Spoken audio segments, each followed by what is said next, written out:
Capítulo 1. El barro de Avilés. El Cantábrico no sabe de leyes, ni de testamentos, ni de lágrimas de viuda. Es un animal viejo de color plomo que ruge más allá de la barra de San Juan, rompiendo contra los acantilados de piedra negra con la paciencia brutal y monótona de los siglos. Desde la ventana de la casona familiar, el aire de aquella mañana de 1533 apestaba a lo de siempre, a salitre picante, a pescado podrido en las redes y a la madera rancia de los botes que cabeceaban en la ría, envueltos en una bruma espesa que los asturianos llaman orvallo. Era un aire denso, húmedo, que se le pegaba a uno a la ropa y a la garganta como el pellejo de un lobo empapado.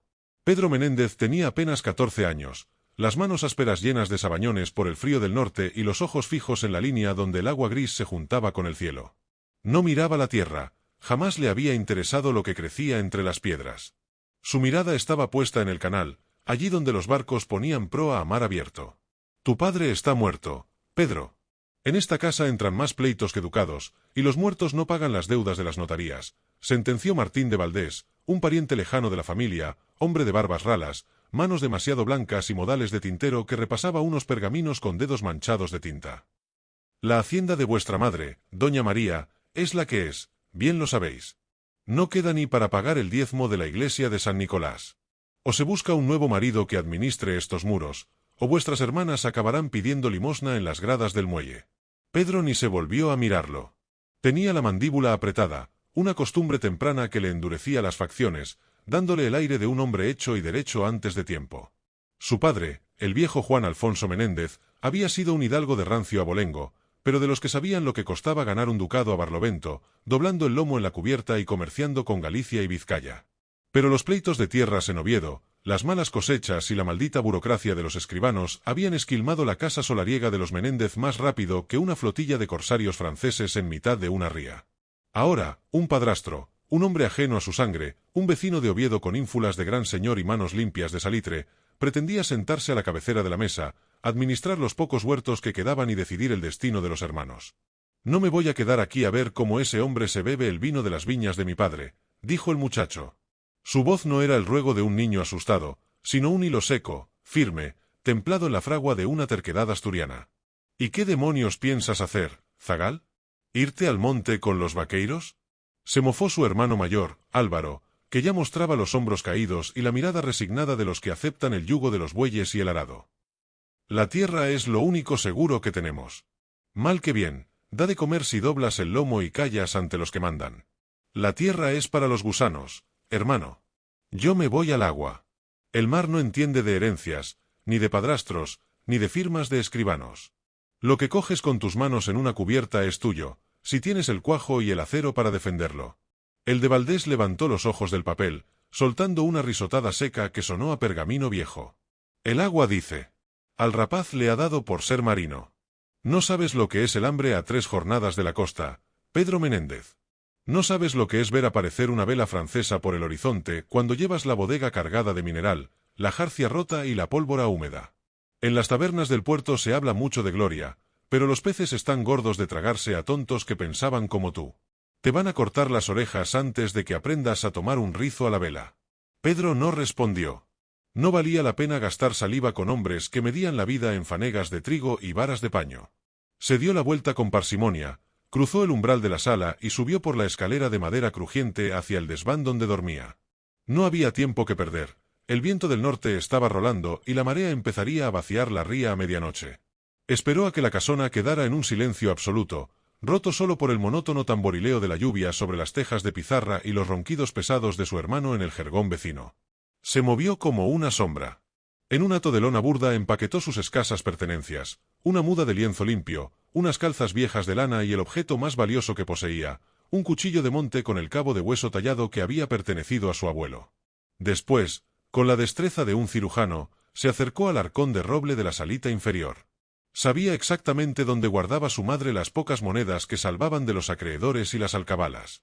Con la punta del cuchillo forzó la cerradura de hierro sin hacer ruido y extrajo un puñado de reales de plata. Los contó uno a uno al tacto, en la penumbra. Era su legítima, se dijo a sí mismo para acallar el remordimiento, ni un maravedí más, ni uno menos de lo que le correspondía por derecho de sangre para buscarse la vida. Salió por la puerta trasera de la casona. El barro de la ría de Avilés se le tragaba las botas de cuero crudo a cada paso, amenazando con retenerlo, como si la propia tierra quisiera impedir su huida. El aire de la noche era gélido y traía el rugido sordo de la barra de arena donde la ría se abría al océano, ese punto peligroso donde tantos marineros locales habían dejado los huesos cuando el viento soplaba de travesía. El puerto, a esas horas, era un laberinto fantasmagórico de siluetas. Las arboladuras de las chalupas y las pinazas cabeceaban bajo la lluvia, pareciendo dedos negros que arañaban el cielo nublado. Apestaba a brea, a alquitrán fresco y a la grasa que usaban para calafatear los cascos. Pedro se deslizó por el muelle de la Gabela, ocultándose tras las barricas de sidra listas para el embarque, hasta llegar al pantalán donde cabeceaba amarrada una pequeña chalupa de pesca, propiedad de un primo que le debía favores a su difunto padre. —¿A dónde vas con esa facha y ese hato, Pedro Menéndez? Surgió una voz ronca de entre las sombras de un porche de piedra. El muchacho dio un respingo, aferrando el cabo del cuchillo bajo la capa. De la oscuridad emergió el viejo Cosme, un marinero cojo que custodiaba los aparejos de la cofradía de mareantes. Tenía la cara surcada de arrugas profundas como grietas de acantilado y los ojos entornados por culpa del aguardiente barato y el reuma que le roía las piernas. —A buscar fortuna, Cosme —respondió Pedro, relajando los hombros pero sin soltar el hato de lona. —¿Fortuna? El viejo escupió un gargajo negro de tabaco al agua. En este mar de demonios solo hay fortuna para los peces y para los enterradores de San Cristóbal, rapaz. ¿Es que no escuchas las noticias que traen los balleneros? Los corsarios franceses andan sueltos por el Cabo Peñas. Tienen 3 pataches rápidos que entran y salen de las rías como Pedro por su casa, robando lo que encuentran y quemando las lanchas. Ayer mismo persiguieron a una coracha de Luarca hasta dejarla encallada en los arenales de Salinas. A los marineros que no mataron a sangre fría los colgaron de las vergas para divertirse. Te van a despellejar vivo antes de que veas las torres de Gijón. Pedro miró al viejo fijamente. Había algo en los ojos del muchacho, una frialdad azul y cortante que hizo que el veterano marino callara a mitad de su maldición. Era la misma mirada que tenía el viejo Juan Alfonso cuando mandaba armar los botes en mitad de una galerna. Sé cuidarme solo, Cosme. Y los franceses también sangran cuando se les mete un palmo de hierro en la tripa, dijo el joven hidalgo con una tranquilidad que no correspondía a sus 14 años. Se agachó y desató la estacha de la chalupa con movimientos rápidos, precisos y seguros. Eran gestos memorizados durante cientos de horas pasadas en los muelles, observando a los hombres de mar, aprendiendo cómo trabajaba la jarcia, cómo se aseguraba un nudo bajo la tormenta y cómo respondía la madera a la corriente. Saltó a bordo de la chalupa de un brinco limpio, sintiendo el crujido familiar del casco bajo sus pies y ese balanceo vivo, eléctrico, que en lugar de asustarlo le encendía la sangre y le templaba el pulso. Tomó los 2 pesados remos de fresno y los encajó en los toletes. El agua de la ría bajaba con fuerza, ayudada por la marea vaciante, empujando la pequeña embarcación hacia la boca del estuario. —Dile a mi madre que no llore por mí si vienen los del juzgado —gritó Pedro hacia la silueta del cojo, que se iba quedando atrás, recortada contra la mortecina luz de un farol de sebo. Dile que volveré en mi propio barco.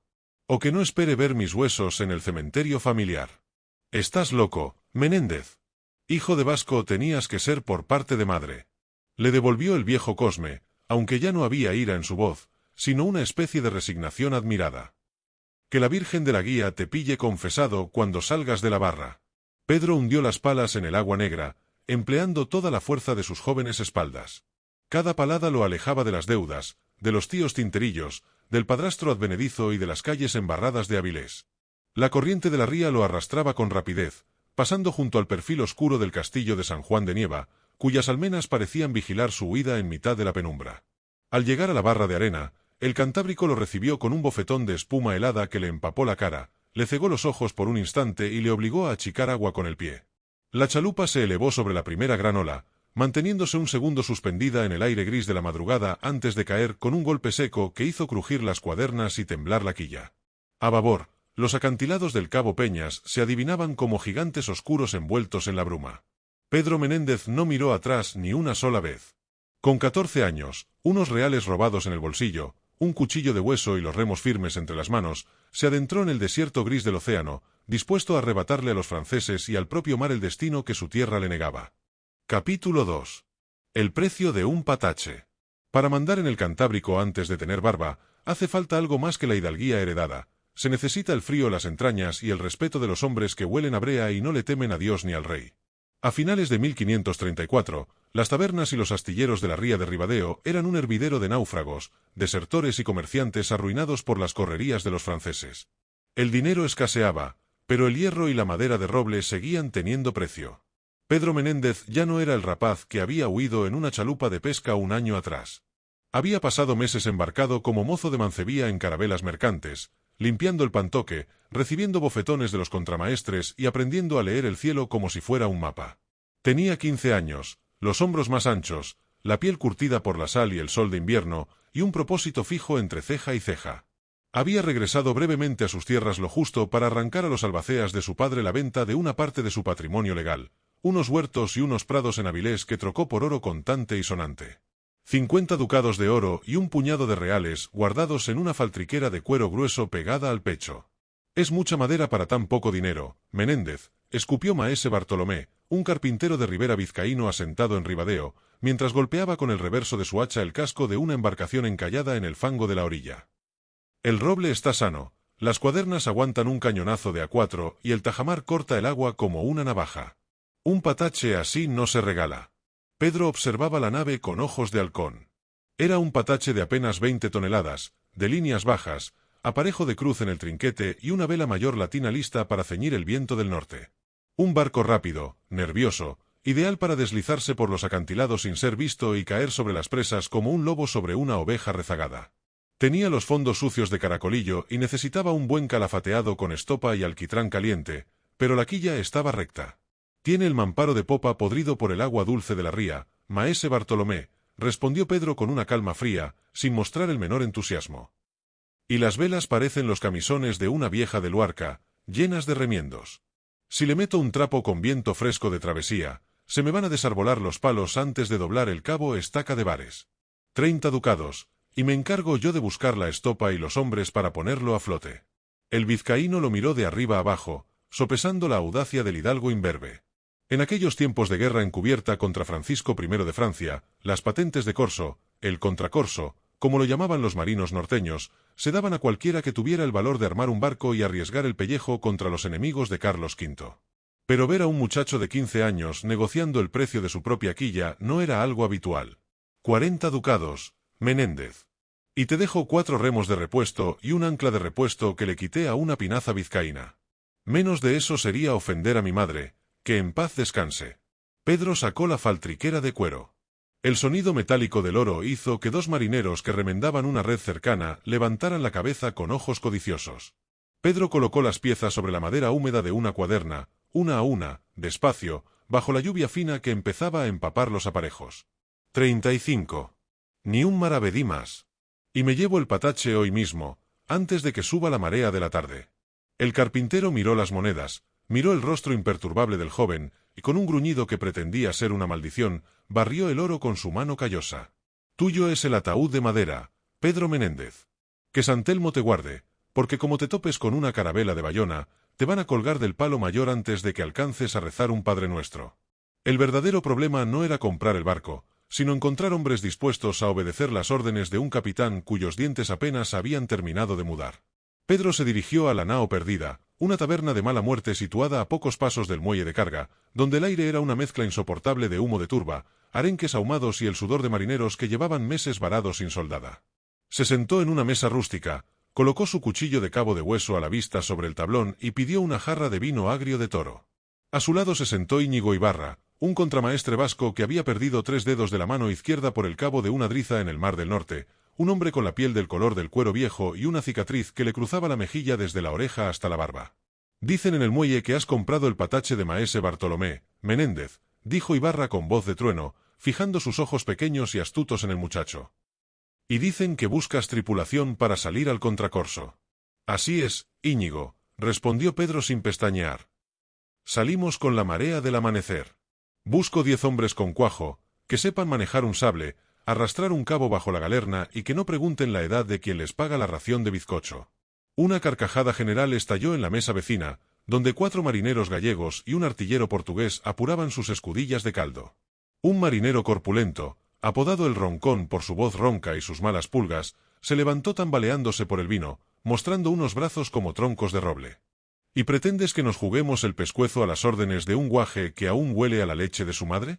Se burló el Roncón, plantándose frente a Pedro con una mano apoyada en el pomo de su daga. El mar Cantábrico no es una charca para que jueguen los hidalgos de Avilés. Aquí hace falta un hombre con pelo en el pecho para mandar la maniobra cuando el agua entra por la amura. Pedro no se levantó de la silla. Tampoco titubeó. Con un movimiento rápido como el ataque de una víbora, agarró el cabo de su cuchillo y clavó la hoja en la mesa, a 1 milímetro de los dedos del Roncón, que se había apoyado en el tablón. El acero vibró con un zumbido seco. La taberna quedó en un silencio sepulcral, roto solo por el chisporroteo del hogar. El que suba a mi patache cobrará 1/3 de las presas que hagamos, según la ley del mar, dijo Pedro, levantando la mirada para clavar sus ojos azules en los del gigante. Pero el que intente faltarme al respeto a bordo o en tierra, terminará con el hierro en las tripas antes de que pueda pedir clemencia. A mí no me importan tus años, Roncón, ni a ti los míos. Lo que importa es si eres capaz de mantener el timón firme cuando la ola nos cubra. Si tienes miedo de un capitán joven, quédate en tierra a limpiar las letrinas de los mercaderes. El Roncón miró el cuchillo que aún vibraba a escasos milímetros de su mano, miró la absoluta falta de miedo en el rostro de Pedro Menéndez, y lentamente, dibujó una sonrisa desdentada mientras retiraba el brazo. «Tiene veneno el rapaz», gruñó, volviendo a su asiento. «Está bien, Hidalgo. Veremos si mantienes esa mirada cuando los cañones franceses nos rompan las amuras. Cuenta con mi brazo para la maniobra». Íñigo Ibarra asintió con la cabeza, complacido por la demostración de mando. El viejo contramaestre sabía que en el mar la autoridad no la daban las canas, sino la resolución en el momento preciso. «Yo seré tu contramaestre, Pedro», dijo Ibarra, extendiendo su mano de 7 dedos. «Conozco a 5 hombres en el puerto que se unirán por el tercio de la presa. Marineros de los que no parpadean cuando el trapo cruje. Pero necesitamos pólvora, plomo y bastimentos para 1 mes. El bizcocho rancio está caro y el Cantábrico no perdona los estómagos vacíos». Durante el resto de la noche, bajo la luz parpadeante de los candiles de sebo, Pedro Menéndez organizó la intendencia de la que sería su primera campaña militar. Aprendió en aquellas horas el precio exacto de la supervivencia, el coste de 1 quintal de bizcocho de barco, la necesidad de llevar ajos y cebollas para combatir el mal de Loanda que aflojaba los dientes de las dotaciones, y la importancia de mantener la pólvora seca en barriles encerados dentro del pañol. Al amanecer, con la primera luz grisácea cortando la niebla de la ría de Ribadeo, el patache bautizado como el San Pedro soltó las estachas. El Roncón y 3 hombres más empujaron con los botadores para librar el casco del fango, mientras Íñigo Ibarra ordenaba izar el trinquete. Pedro Menéndez permanecía de pie junto al timón, con la mano firme en la caña de madera. El viento del norte soplaba con fuerza, trayendo el olor a sal viva y la promesa de la violencia armada. El patache cabeceó al cruzar la barra, buscando las aguas abiertas del mar abierto. Pedro ya tenía su barco, tenía sus hombres y tenía su ley. Ahora solo faltaba encontrar a los franceses para demostrar que el Cantábrico ya tenía un nuevo dueño. Capítulo 3. Las 3 naos de Bayona.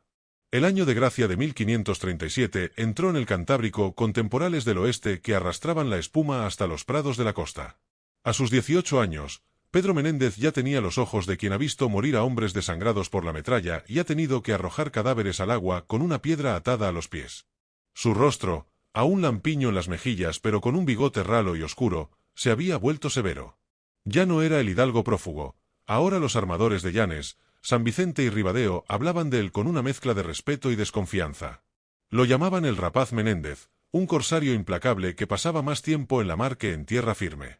Su patache, el San Pedro, había sobrevivido a 3 invernadas gracias a los constantes remiendos de maese Bartolomé y al pulso de su tripulación. Llevaban a bordo 6 piezas pequeñas de bronce, 4 falconetes de A2 y 2 esmeriles en las bordas, suficiente para espantar a una pinaza mal armada, pero una miseria si se cruzaban con la armada del rey de Francia.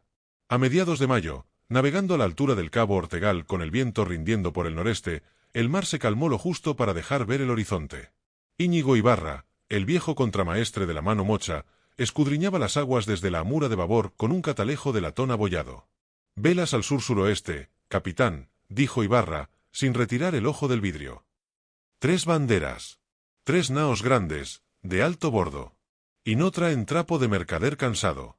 Vienen de la vuelta de Galicia.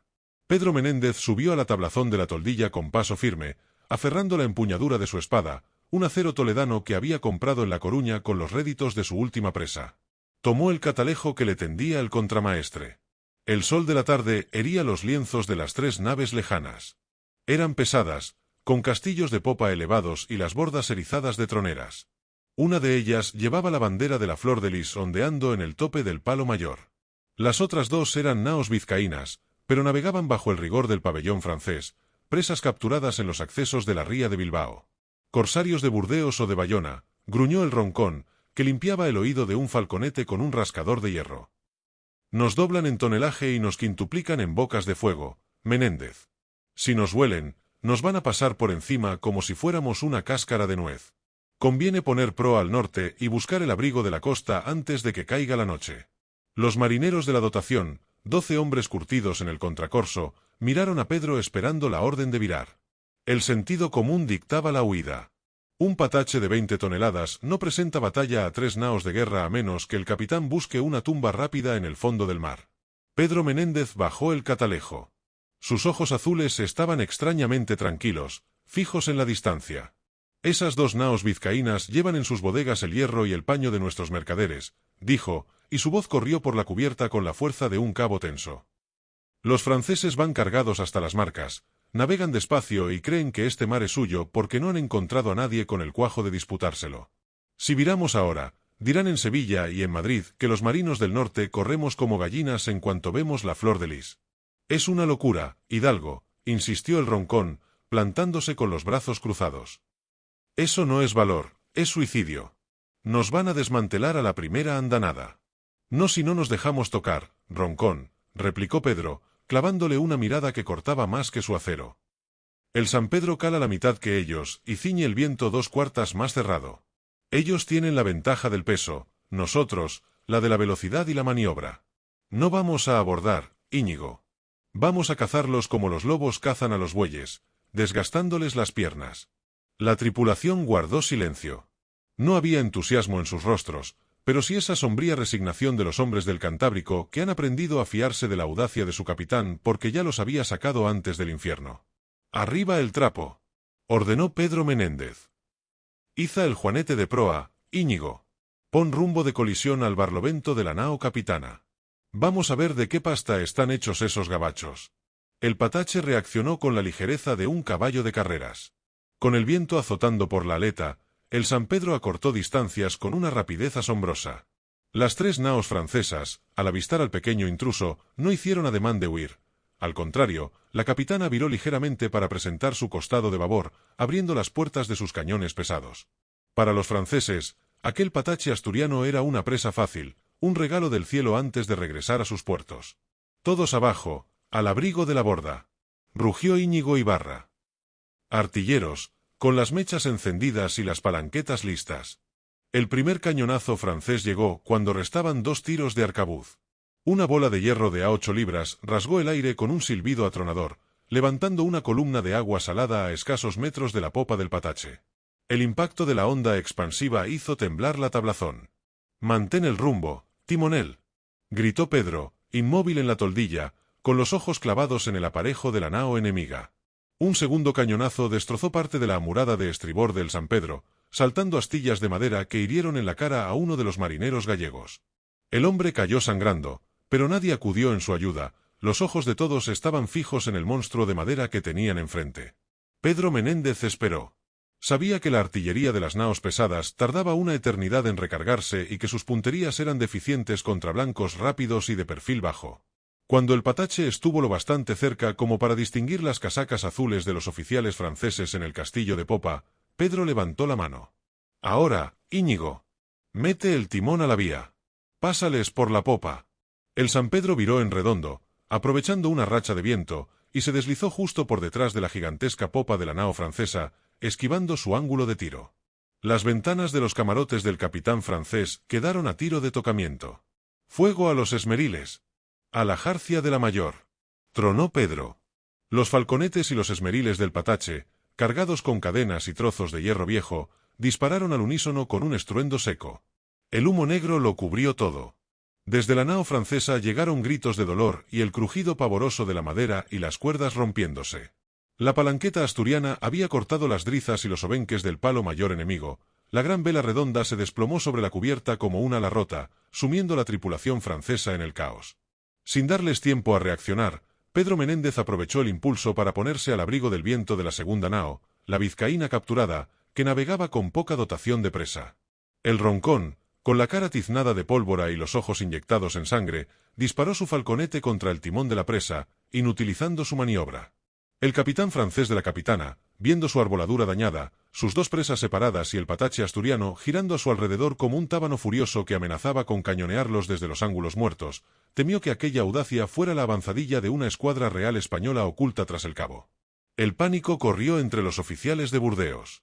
«Están cortando los cables de las presas», gritó Íñigo Ibarra, limpiándose la sangre de la frente con el dorso de la mano. «Se retiran, capitán. El francés pone proa al norte». La nao capitana, herida en su aparejo pero aún poderosa, comenzó a alejarse penosamente, abandonando a las dos naos vizcaínas para salvar el pellejo. Los marineros franceses que habían quedado a bordo de las presas, al verse desamparados y ante la fiera silueta del patache que se preparaba para el abordaje con los sables desenvainados, arrojaron las armas por las bordas y pidieron cuartel. El sol se ponía sobre el Cantábrico, tiñendo el agua de un rojo que parecía sangre. Pedro Menéndez ordenó asegurar las naos recuperadas y liberar a los marineros vizcaínos que yacían encadenados en las bodegas. Estaba exhausto, con el jubón rasgado y el olor de la pólvora metido en la piel, pero su figura se recortaba contra el cielo con una dignidad nueva. «Lo hemos logrado, Menéndez», dijo el Roncón, acercándose con una bota de vino y mirándolo con una devoción que rozaba el temor. «Por los clavos de Cristo, que lo hemos logrado. 3 naos contra 1. Mañana se sabrá esto en todos los puertos desde Fuenterrabía hasta Bayona». Pedro tomó la bota de vino, bebió un trago largo y seco, y miró las naves rescatadas que ahora ponían rumbo a la costa asturiana bajo sus órdenes. «Esto es solo el principio, Roncón», respondió Pedro de manera cortante. «Que los mercaderes de Bilbao y los ministros del emperador sepan que mientras quede un Menéndez con un palmo de madera flotando en este mar, los franceses no van a comer gratis a costa de España». Aquella noche de 1537, el nombre de Pedro Menéndez dejó de ser el secreto de las tabernas de Avilés para convertirse en una leyenda viva de la frontera del mar. Capítulo 4. El nido de víboras de Sevilla. Sevilla en el verano de 1554 era una sartén de alquitrán, estiércol y oro. El aire pesaba como una losa de plomo caliente sobre el arenal, donde el Guadalquivir, espeso y marrón como el chocolate, la medía los cascos de un centenar de naos dispuestas para la carrera de las Indias. Apestaba a especias exóticas, a fruta podrida, al lodo de las marismas y al sudor rancio de 20.000 almas que buscaban la vida entre los muelles y las tabernas de Triana. Era la Babilonia del revés, el ombligo de un imperio donde el dinero entraba a espuertas y se evaporaba entre los dedos de los banqueros genoveses y los burócratas de la corte antes de que la plebe pudiera olerlo. Pedro Menéndez caminaba por las gradas de la catedral vistiendo un jubón de paño negro, severo y limpio, que desafiaba el bochorno andaluz. A sus 35 años, las canas empezaban a asomar en las sienes, pero sus ojos azules conservaban la misma fijeza implacable que cuando manejaba la caña del timón en el Cantábrico. A su lado, arrastrando una pierna tullida por un viejo astillazo, caminaba Íñigo Ibarra, el eterno contramaestre vasco, que miraba la multitud de mendigos, pícaros y capitanes de fortuna con el ceño fruncido y una mano apoyada preventivamente en la empuñadura de su daga. «Esto no es el norte, Pedro», gruñó Ibarra, limpiándose el sudor del cuello con un pañuelo grasiento. «Aquí la gente no te mira a los ojos, te mira a la bolsa. Hay más ladrones con tintero y pluma en los despachos de la Casa de la Contratación que corsarios en todo el Canal de la Mancha. El rey necesita que la plata llegue limpia a Flandes, Íñigo», respondió Menéndez con voz baja y templada. «Y para eso me ha nombrado capitán general de esta armada. Mal que les pese a los señores jueces de Sevilla. Te van a hacer la cama, Hidalgo. Los oficiales de la Contratación llevan 20 años cobrando su parte por cada fardo de contrabando que sube a los galeones. Que venga un asturiano con un pergamino firmado por el emperador a decirles cómo hay que registrar las bodegas es como meter a un lobo en un corral de cabras de alquiler». Menéndez no respondió. Cruzó el patio de los Naranjos con paso firme y se dirigió al Alcázar, donde tenían su sede los jueces de la Casa de la Contratación. El edificio era un hervidero de escribanos, procuradores y mercaderes que negociaban licencias, almojarifazgos y derechos de avería en esquinas oscuras, susurrando cifras que habrían financiado 3 armadas completas. En la sala del tribunal, tras una mesa de caoba maciza cubierta de legajos, lo esperaban 3 hombres de rostros graves y ropas de seda oscura. En el centro se sentaba el licenciado Villalobos, un hombre de mirada esquiva y dedos finos que nunca habían tocado un cabo mojado. A su derecha, el contador Diego de Zárate, un funcionario de contabilidad estricta y lealtades mudables, según soplara el viento de la corte. «Sed bienvenido, maestre Menéndez», dijo Villalobos con un tono de falsa cortesía que a Pedro le sonó a rozadura de carcoma. «Hemos recibido las cédulas reales que os nombran capitán general para este viaje. Una decisión sorprendente de su majestad, considerando vuestra juventud y que vuestra experiencia se limita a las pinazas del norte. El mar es igual de hondo en el Cantábrico que en el Atlántico, señor licenciado», replicó Menéndez, plantándose frente a la mesa sin pedir permiso para sentarse. «Y los hombres que roban a la corona son igual de traidores en Sevilla que en Burdeos. Lo único que cambia es el tamaño del barco». El contador Zárate carraspeó, removiendo unos papeles con evidente molestia.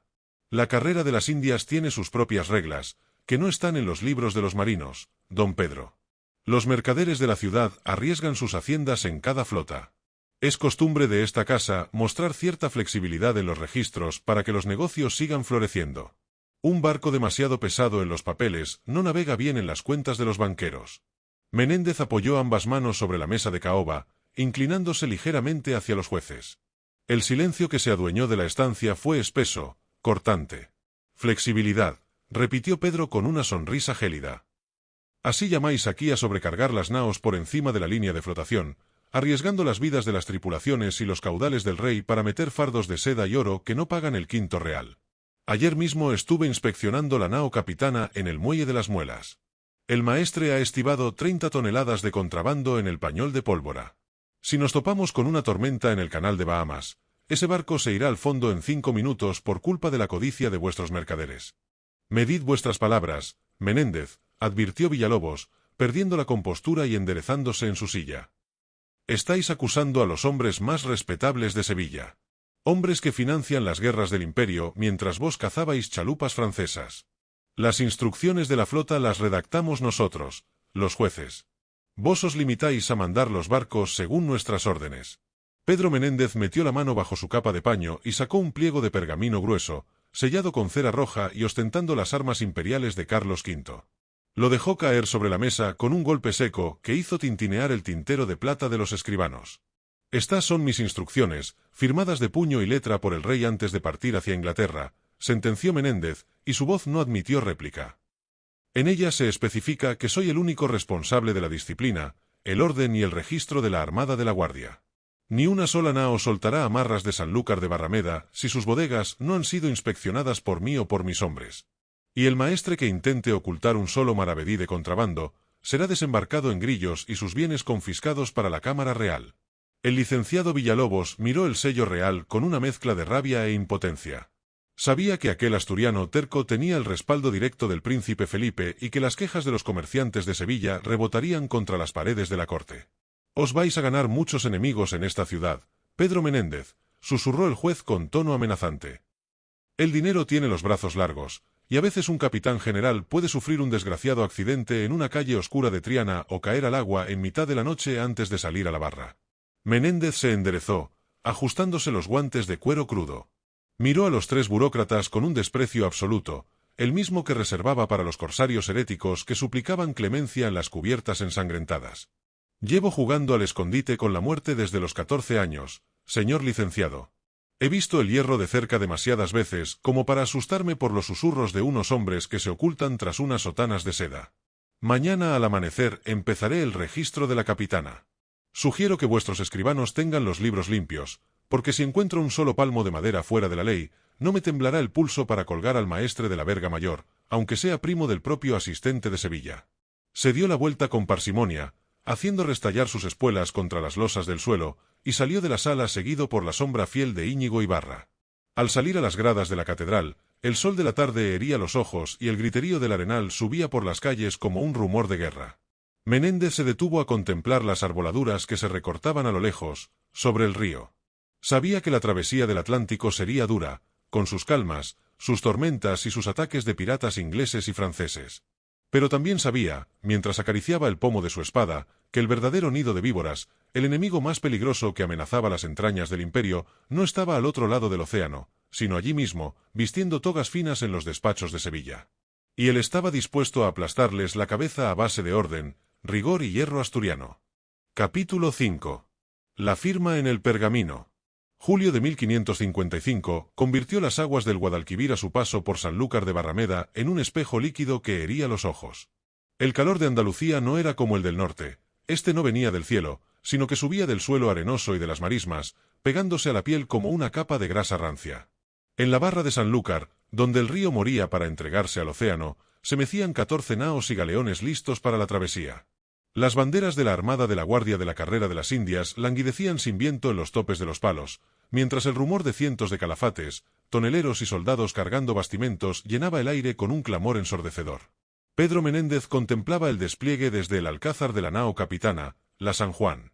El sudor le corría por la frente, emborronando las anotaciones que hacía en su cuaderno de bitácora con un carboncillo gastado. Había pasado las últimas 3 semanas durmiendo apenas 4 horas por noche, inspeccionando cada bodega, cada pañol de pólvora y cada barril de bizcocho. Pero el verdadero enemigo no era el cansancio, sino la sorda rebeldía que flotaba entre la oficialidad de la flota. Ese gordo de las barbas teñidas te está burlando otra vez, Pedro, dijo Íñigo Ibarra, que acababa de subir por la escala de gato de la banda de estribor, escupiendo un pedazo de tabaco negro. Es el maestre Bartolomé de Trigueros.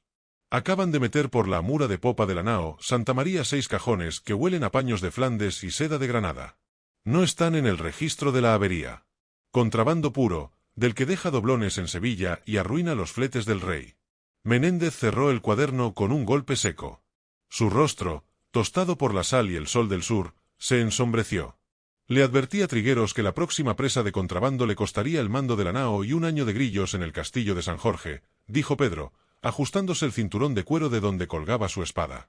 A los maestres andaluces y a los pilotos vascos les importan un bledo tus advertencias, capitán, añadió Ibarra con amargura, acariciando los muñones de su mano izquierda.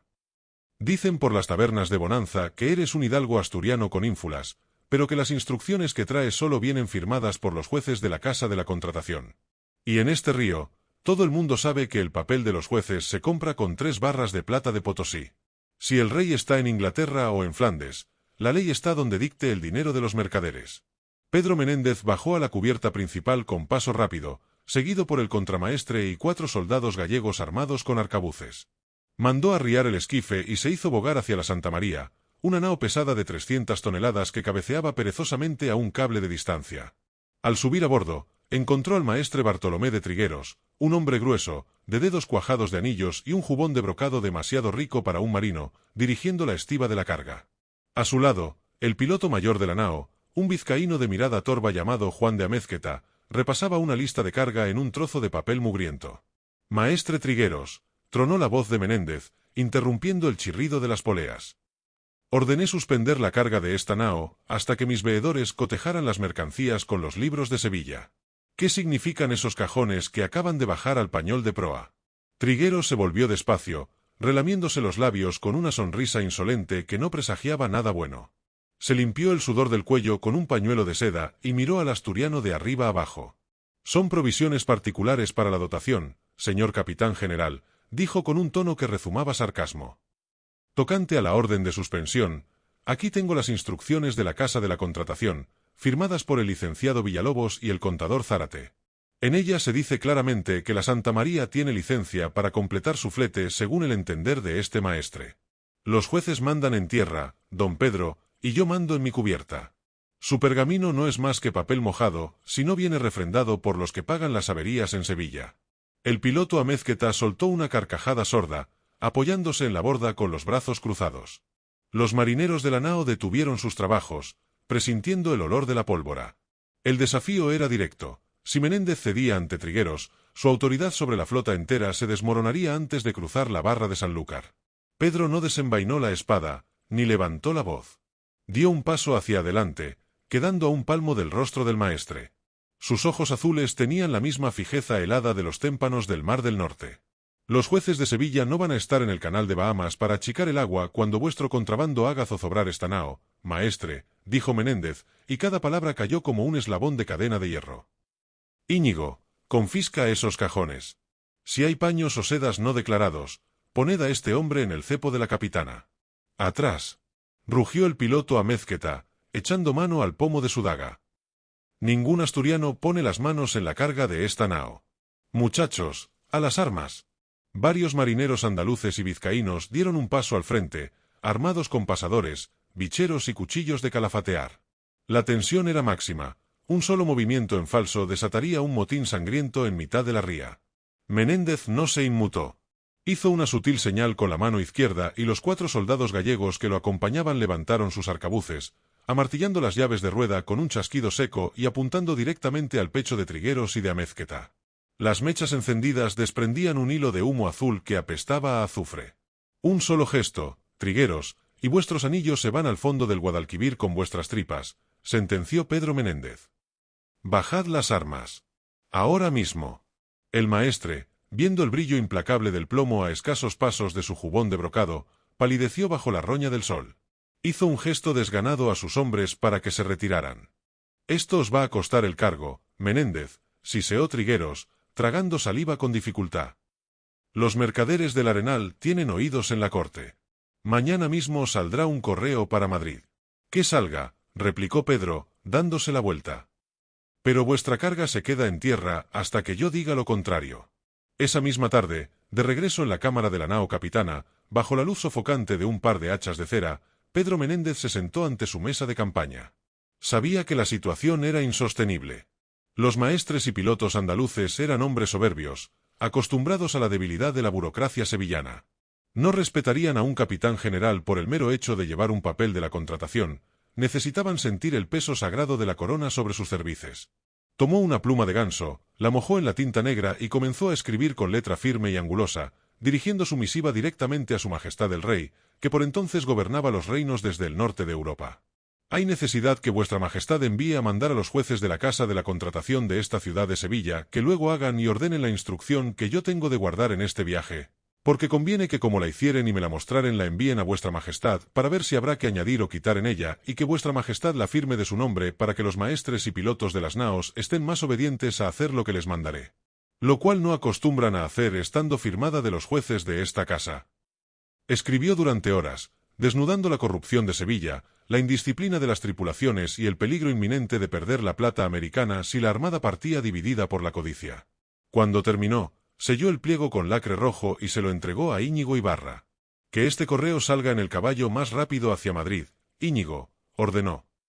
Y que se encamine a Flandes si es necesario. No moveré la armada de la barra de Sanlúcar hasta que ese papel regrese con la firma del rey. Pasaron 3 semanas de tensa espera. Las tripulaciones murmuraban en las tabernas de bonanza y los jueces de Sevilla enviaban emisarios diarios exigiendo la salida de la flota, alegando que cada día de retraso costaba miles de ducados a los cargadores. Menéndez permaneció impasible, sordo a las amenazas y a las súplicas. A finales de agosto, un jinete cubierto de polvo y lodo hasta las orejas llegó al muelle de Sanlúcar. Traía un tubo de cuero lacrado con las armas reales. Pedro Menéndez convocó a todos los maestres, pilotos y oficiales de la armada a bordo de la nao capitana. Los hombres acudieron con rostros huraños, encabezados por Trigueros y Amézqueta, convencidos de que el rey habría destituido al terco asturiano por retrasar la plata. Menéndez los esperó de pie junto al palo mayor, rodeado por toda la soldadesca en traje de gala, con las picas en alto y las banderas desplegadas.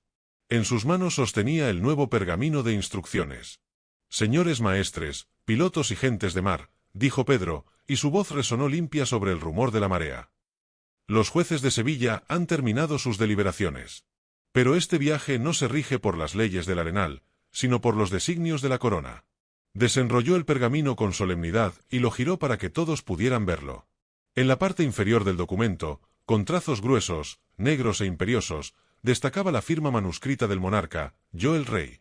Al lado, el gran sello real impreso en cera sobre el pergamino. El silencio que se apoderó de la cubierta fue absoluto. Los maestres andaluces se miraron entre sí, perdiendo la arrogancia de golpe. El piloto Amézqueta se quitó el sombrero de fieltro, bajando la mirada.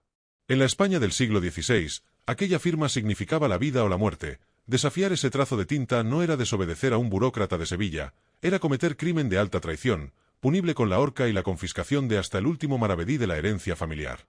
A partir de este instante, sentenció Pedro Menéndez, guardando documento en su pecho, el maestre que desobedezca una señal de mis fanales, el que oculte un solo real de contrabando o el que no mantenga su puesto en el convoy, será colgado de la verga mayor sin más juicio que el examen de estas instrucciones. ¿Hay alguna duda tocante a quien manda en esta armada? Nadie respondió. Incluso el grueso trigueros agachó la cabeza, murmurando una sumisión obligada. Pedro Menéndez miró hacia la barra del río, donde las olas rompían con espuma blanca, y luego hacia el horizonte azul del Atlántico. La disciplina estaba asegurada. El imperio tenía un puño de hierro en el mar. «Izad el trapo mayor», ordenó Menéndez a Íñigo Ibarra, con una sonrisa que por fin asomaba a sus labios. «Soltad las estachas y pongamos proa a las Indias». Capítulo 6. El fantasma de Piedepalo. San Sebastián, en el invierno de 1557, era un nido de piedra batido por el oleaje y el granizo. El puerto, encajonado bajo la sombra del monte Urgul, bullía con el ronco trajín de las fragatas y las naos de guerra que cabeceaban junto a los muelles de la Concha. El aire sabía a humo de carbón de leña, a grasa de ballena y a la pólvora rancia que los artilleros vizcaínos secaban en las antevísperas de salir a la mar. España estaba en guerra otra vez contra Enrique II de Francia, y en el Cantábrico, el Tratado de Baucelles no valía ni el precio del pergamino en el que se había firmado. Pedro Menéndez permanecía de pie en el baluarte de la villa, con las manos apoyadas en el sillar frío y húmedo. Llevaba una capa de camino pesada, de lana gruesa forrada de piel, que apenas bastaba para contener el viento gélido que soplaba del Golfo de Vizcaya. A sus 38 años, las líneas de su rostro se habían profundizado, esculpidas por las vigilias de la carrera de Indias y los sinsabores de la corte. A su lado, con el brazo izquierdo metido bajo el capote y la cara tiznada por el carbón de las fragatas, Íñigo Ibarra contemplaba el horizonte gris. «No hay dinero en las arcas de la provincia, Pedro», dijo el contramaestre, escupiendo un hilo de saliva amarga. «Don Luis de Carvajal dice que el situado de Laredo no ha llegado y que las tripulaciones empiezan a desertar para irse a las pesquerías de Terranova. Si no pagamos los sueldos esta semana, nos vamos a quedar solos en las cubiertas». Menéndez apretó los dientes, sintiendo una punzada de rabia en el pecho. Acababa de llegar de Laredo tras un viaje infernal por los caminos embarrados del norte, solo para encontrarse con la misma miseria burocrática que lo perseguía en Sevilla. La princesa Juana de Portugal, que gobernaba los reinos como regente mientras el rey Felipe II lidiaba con los ingleses y los rebeldes de Flandes, le exigía milagros por carta, pero no enviaba un solo ducado. «No podemos esperar sentados en este muelle, Íñigo», respondió Pedro, y su voz sonó tan cortante como el viento del norte.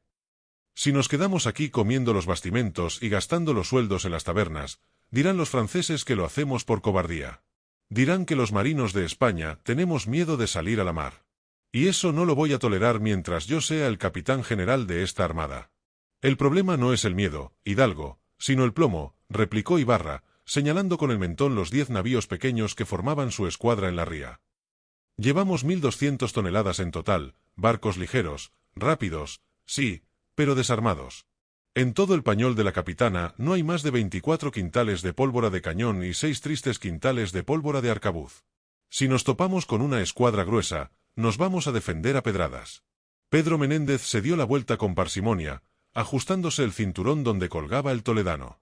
El motivo de su urgencia tenía un nombre que hacía temblar a los mercaderes desde Burdeos hasta las Azores: Jacques de Sours, a quien todos en el mar llamaban Piedepalo. Aquel corsario hugonote, un luterano feroz que 2 años antes había saqueado e incendiado La Habana a sangre y fuego, matando a los prisioneros en las iglesias, había salido de Francia con una armada poderosa.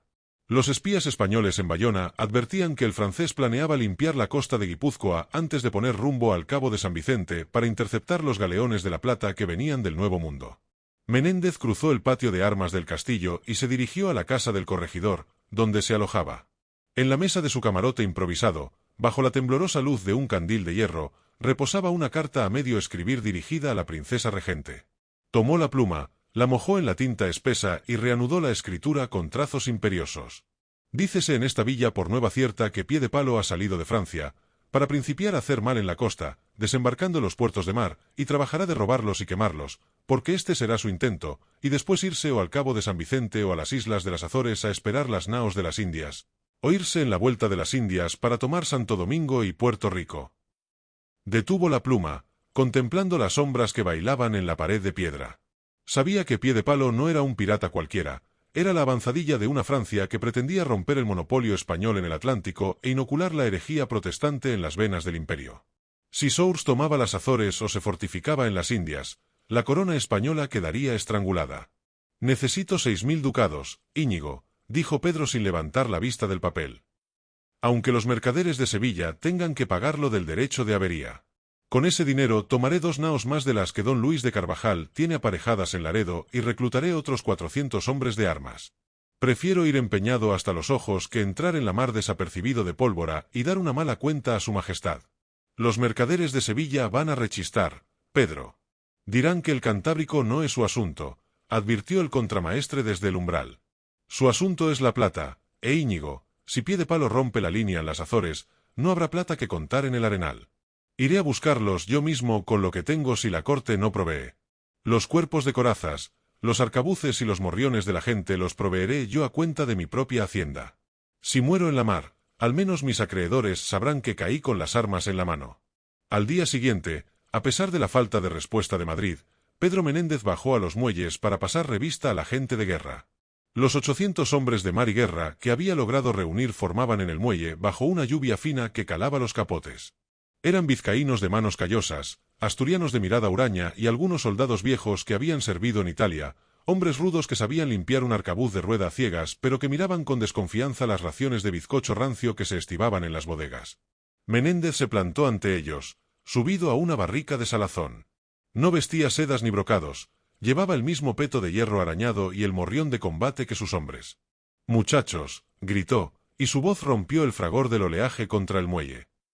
«Sé que las soldadas vienen con retraso y que el pan de la dotación está duro como la piedra de San Telmo. Sé que en Francia se habla de una armada de naos gruesas mandada por el luterano Sours que viene a quemar nuestras villas. Pero os digo una cosa, ese herético Piedepalo cree que los marinos del norte nos asustamos con el humo de sus cañones. Cree que porque traemos barcos pequeños nos vamos a esconder en las rías. Vamos a salir a buscarlo. Le vamos a disputar cada cuarta de viento desde el Cabo Machichaco hasta las Azores. El que quiera oro, que lo busque en las bodegas de los pataches de Burdeos, porque el rey premiará a los que mantengan limpio este mar. ¿Quién se queda en tierra a ver cómo arden las iglesias?» Un clamor ronco, un rugido de gargantas curtidas por el aguardiente y la sal, respondió al asturiano. Los vizcaínos golpearon los pomos de sus sables contra las bordas de las naos y los artilleros levantaron los rascadores en señal de aprobación. El roncón, que gobernaba la artillería de la nao capitana, escupió en sus manos y comenzó a trincar un falconete con dobles amarras. «Este rapaz nos va a llevar al infierno, Íñigo», le susurró el roncón al contramaestre mientras ajustaba una cuña de madera, «pero por los clavos de Cristo, que da gusto ver cómo le briscan los ojos cuando habla de romperle las costillas a los franceses». A finales de mes, sin esperar a que el correo trajera los ducados de la regente, la armada de Pedro Menéndez soltó las amarras del puerto de San Sebastián. Los 10 navíos enfilaron la salida de la bahía, sorteando los arrecifes de la isla de Santa Clara bajo un cielo de tormenta que amenazaba con aplastarlos. Menéndez permanecía en la toldilla de la San Juan, mirando las velas amuradas que se hinchaban con el viento del noroeste. No tenía el dinero de la corona, ni la pólvora suficiente, ni las naos gruesas que había pedido. Solo contaba con 800 hombres resueltos, su propia voluntad de hierro y el presentimiento de que el fantasma de Piedepalo y la sombra de la herejía hugonote lo estarían esperando no ya en el Cantábrico, sino los confines lejanos del océano que él estaba destinado a conquistar. Capítulo 7. La herida de las Bermudas.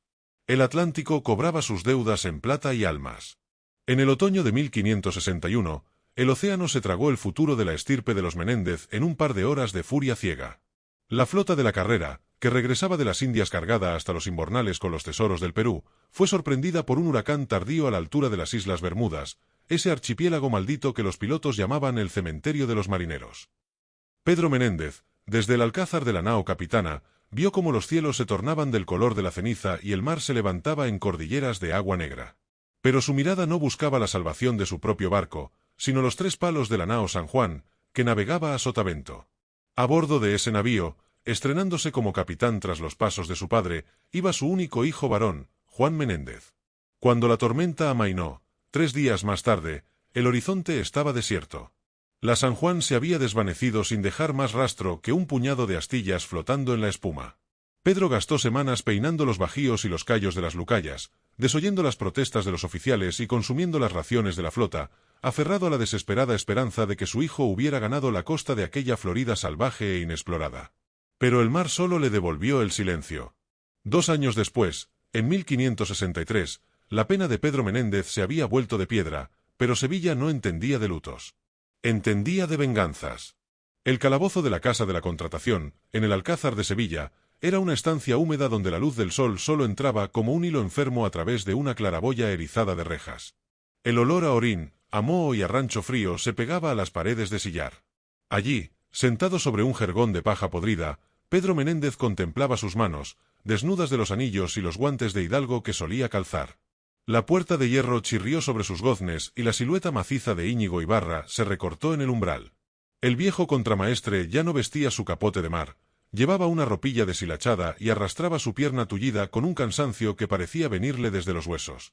Traía un jarrón de agua limpia y un mendrugo de pan blanco escondido bajo el jubón. Los jueces han vuelto a denegar la fianza, Pedro, dijo Ibarra, sentándose en el suelo de piedra, con la espalda apoyada en la pared. El licenciado Villalobos dice que los cargos de malversación y contrabando son demasiado graves.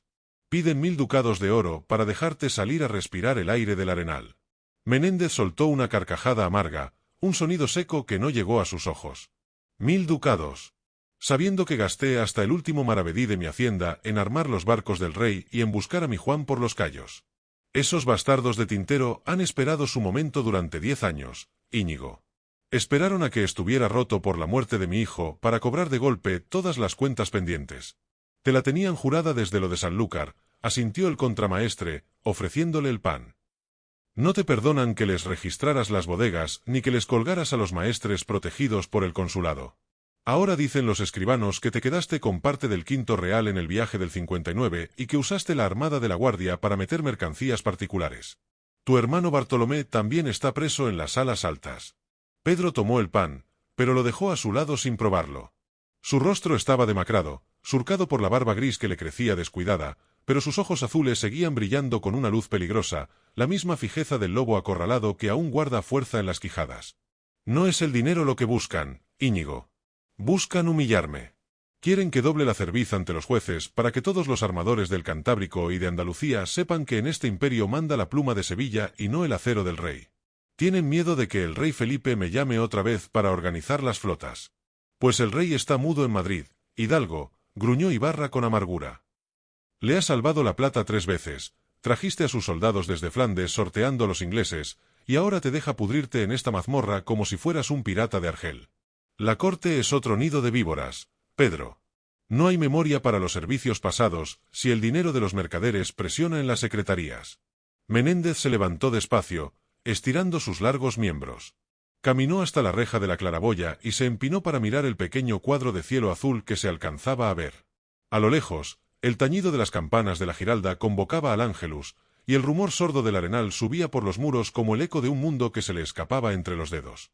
El rey proveerá, Íñigo, sentenció Pedro con una fe que al contramaestre le pareció una locura. Don Felipe sabe que los hombres de la contratación son unos ladrones que le roban la mitad de lo que viene de las Indias. Me necesita. Sabe que las potencias heréticas están armando naves en Dieppe y en La Rochela para asentarse en el canal de las Bahamas. Si los franceses plantan sus picas en la Florida, la carrera de las Indias habrá muerto, y con ella el imperio. La Florida, susurró Ibarra, santiguándose con el muñón de su mano izquierda. Ese sitio está maldito, Pedro. Allí mataron a Juan Ponce de León, allí se perdió la gente de Narváez y allí se volvió loco Hernando de Soto entre los pantanos y los indios flecheros. No hay oro allí, Hidalgo. Solo fango, mosquitos que te chupan la sangre y salvajes que te comen vivo. Pedro Menéndez se volvió hacia su amigo, y por primera vez en meses, una sombra de resolución iluminó su rostro severo. Hay algo más importante que el oro en la Florida, Íñigo, dijo con la voz trémula por la emoción. Mi Juan puede estar allí. Los indios salvan a veces a los náufragos para usarlos como esclavos. Llevo 2 años soñando con sus ojos, viéndolo caminar por esas arenas blancas, mirando al mar, esperando que las velas de su padre aparezcan en el horizonte. Si el rey me da una sola oportunidad, si me limpia de estas falsas acusaciones, le pediré la conquista y población de esa tierra. No quiero las riquezas de México ni las minas de Potosí. Quiero la Florida. Quiero sacar a mi hijo de ese infierno o enterrar mis huesos junto a los suyos. Íñigo Ibarra miró al hidalgo asturiano y comprendió que ninguna cadena, ningún juez y ninguna celda de Sevilla podían contener la fuerza de un hombre que navegaba movido por el doble motor de la lealtad a su corona y la desesperación de un padre. Si salimos de esta, Pedro, dijo el viejo vasco, levantándose con esfuerzo y estrechándole la mano, volveré a calafatear el patache. Pero búscate un buen abogado en la corte, porque como tengamos que esperar a que el licenciado Villalobos le entre remordimiento de conciencia, nos van a salir alas de murciélago en este pozo. Pedro Menéndez sonrió de medio lado, una mueca gélida y asturiana. Tomó un pedazo de papel mugriento que guardaba en el cinto, un tintero de cuerno que Ibarra le había metido de contrabando los primeros días y una pluma de ganso gastada. Apoyando el papel sobre la piedra húmeda del muro, comenzó a escribir una nueva misiva dirigida directamente al Palacio del Escorial. No pedía clemencia, exigía justicia y ofrecía, a cambio de su libertad, las llaves del nuevo mundo. Capítulo 8. La capitulación de Madrid. El invierno de 1565 retenía a Madrid bajo un palio de niebla gris y escarcha que congelaba las aguas del Manzanares. En el viejo Alcázar Real, los pasillos olían a cera de abejas, a braseros de picón y al papel viejo de los miles de memoriales que se amontonaban en las secretarías. Aquel no era el Palacio de la Alegría, era el centro burocrático de un mundo en expansión, un laberinto de piedra donde las decisiones se tomaban al ritmo parsimonioso de la pluma de un solo hombre. Pedro Menéndez de Avilés aguardaba en la antecámara del Real Cuarto. Tras casi 2 años de pleitos, cárceles y humillaciones en Sevilla, el Consejo de Indias lo había absuelto finalmente de los cargos más graves, no por clemencia, sino porque el imperio se estaba desangrando por los costados y necesitaban a su mejor lobo de mar. Vestía una ropilla de terciopelo oscuro, ya un tanto gastada por los hombros, y sostenía el sombrero bajo el brazo con la compostura de quien ha aprendido a esperar tanto las calmas chichoneras como los vientos de fortuna. La puerta de roble se abrió sin ruido. Un secretario de rostro cetrino y mangas negras le hizo una breve reverencia con la cabeza. «El rey os recibe, don Pedro». Al entrar, Menéndez encontró una estancia sobria, desprovista de los lujos ostentosos de otras cortes europeas. Tras una mesa cubierta de mapas iluminados y despachos con el sello de la Santa Sede, se sentaba Felipe II. A sus 37 años, el rey prudente era una figura esbelta, de rostro pálido, ojos claros y una barba rubia cortada en punta. Vestía de riguroso negro, con la única nota de color del collar del toisón de oro brillando sobre su pecho. «Acaeceos, Menéndez», dijo el monarca, con esa voz baja y monótona que obligaba a todos a guardar un silencio reverente para escucharle. «Hemos leído vuestros memoriales desde Sevilla. Sentimos la pérdida de vuestro hijo Juan en las Bermudas. Un dolor que sólo la fe en la providencia puede atemperar». «Dios da y Dios quita, Majestad», respondió Pedro, hincando una rodilla en tierra antes de que el rey le indicara con un gesto que se pusiera en pie. «Mi vida y mi hacienda siguen al servicio de la corona, como lo estuvieron las de mis mayores». Felipe II guardó silencio durante unos instantes, haciendo rodar una pluma entre sus dedos finos. Luego, con una lentitud deliberada, deslizó sobre la mesa un informe manuscrito que llevaba el sello de la Embajada Española en París, mandado por don Francés de Álava. «Los espías nos informan de que la herejía ha echado alas en el mar», sentenció el rey, y sus ojos claros se clavaron en los del asturiano. «El almirante Gaspar de Coligny ha enviado una expedición de hugonotes franceses a las costas de la Florida. Han levantado un fuerte al que llaman Caroline en la boca del río de Mayo. Un nido de luteranos armados en mitad de la garganta, por donde deben pasar vuestros galeones de la plata». A Pedro Menéndez se le tensaron los músculos del cuello. La Florida no era solo la tierra donde yacía la osamenta de su hijo, ahora era el bastión desde el cual la herejía protestante pretendía estrangular el comercio del Nuevo Mundo. «Es un acto de guerra en tiempo de paz, señor», dijo Pedro con firmeza. «Si los franceses se fortifican allí y logran aliarse con los naturales, interceptarán las flotas en el canal de Bahama. Ninguna nao gallega ni andaluza volverá a cruzar el Atlántico sin el permiso de los heréticos de París». «Así lo entendemos nos», asentó Felipe II, levantándose de su sillón y caminando hacia un gran mapa del contorno de las Indias que colgaba de la pared. «Pero las arcas reales están exhaustas por las guerras de Flandes y el turco en el Mediterráneo. No puedo daros una armada pagada por mi tesoro para esta empresa». El Consejo de Indias sugería abandonar esa costa a su suerte. Menéndez dio un paso al frente, con los ojos brillando con esa fijeza implacable que el rey ya conocía de sus años en Flandes. «No os pido vuestro oro, Majestad», declaró el hidalgo, y su voz corrió por la estancia con la fuerza de una orden de abordaje. «Yo armaré la expedición a mi propia costa. Venderé lo que me queda en Avilés y en Llanes, empeñaré mis herencias y buscaré el favor de mis parientes y de los armadores del Cantábrico. Solo os pido vuestra licencia, el mando de la gente y el derecho de poblar esa tierra bajo vuestro nombre». El rey miró al asturiano con una mezcla de respeto y cálculo. Sabía que se encontraba ante un hombre singular, uno de esos capitanes que no se movían por la mera codicia del oro fácil, sino por una lealtad mística a la corona y una determinación ciega que rozaba el fanatismo. Un hombre que, además, tenía la herida abierta de un hijo perdido en aquellas mismas arenas. Si os nombro adelantado de la Florida, Menéndez, vuestros deberes serán rigurosos, advirtió el monarca, regresando a la mesa y tomando un pergamino grueso que ya estaba redactado por los escribanos. Deberéis llevar 1 millar de hombres, entre marineros, soldados y oficiales de oficios. Deberéis construir 2 o 3 fortalezas en los puertos que descubráis, cartografiar las costas, y por encima de todo, llevar 12 religiosos de la Compañía de Jesús o de la Orden de San Francisco para instruir a los indios en la verdadera fe. Así se hará, señor. Y hay una cosa más, añadió Felipe II, y su tono se volvió tan frío como el hierro del Escorial. No quiero franceses en esa costa. Si son súbditos católicos que se han perdido por mar, dadles el trato que mandan las leyes de las naciones. Pero si son heréticos luteranos que han venido a sembrar la discordia y a piratear contra mis flotas, los arrancaréis de raíz. En la Florida no puede haber más que una sola fe y una sola bandera. Os doy mi palabra de caballero, majestad, de que limpiaré esa tierra de corsarios y de falsarios antes de que acabe el año, sentenció Pedro, apoyando la mano en el pomo de su toledano. El 20 de marzo de 1565 se firmó la histórica capitulación de Madrid. Pedro Menéndez de Avilés plasmó su rúbrica al lado de la firma del rey. Se le otorgaba el título de adelantado, gobernador y capitán general de la Florida, con un territorio que se extendía desde las islas de las Bermudas hasta el río de las Palmas en México. Al salir del Alcázar, el viento de la sierra azotó el rostro de Pedro con violencia, pero él ya no sentía el frío. Íñigo Ibarra lo esperaba bajo el arco de la plaza, tiritando de frío pero con los ojos fijos en el tubo de cuero que su capitán traía bajo el brazo. «¿Tenemos el papel, Pedro?», preguntó el viejo contramaestre con un hilo de voz. «Tenemos el papel, Íñigo», respondió Menéndez, y por primera vez en 2 años, una sonrisa de victoria iluminó sus facciones severas. «Nos vamos a la Florida.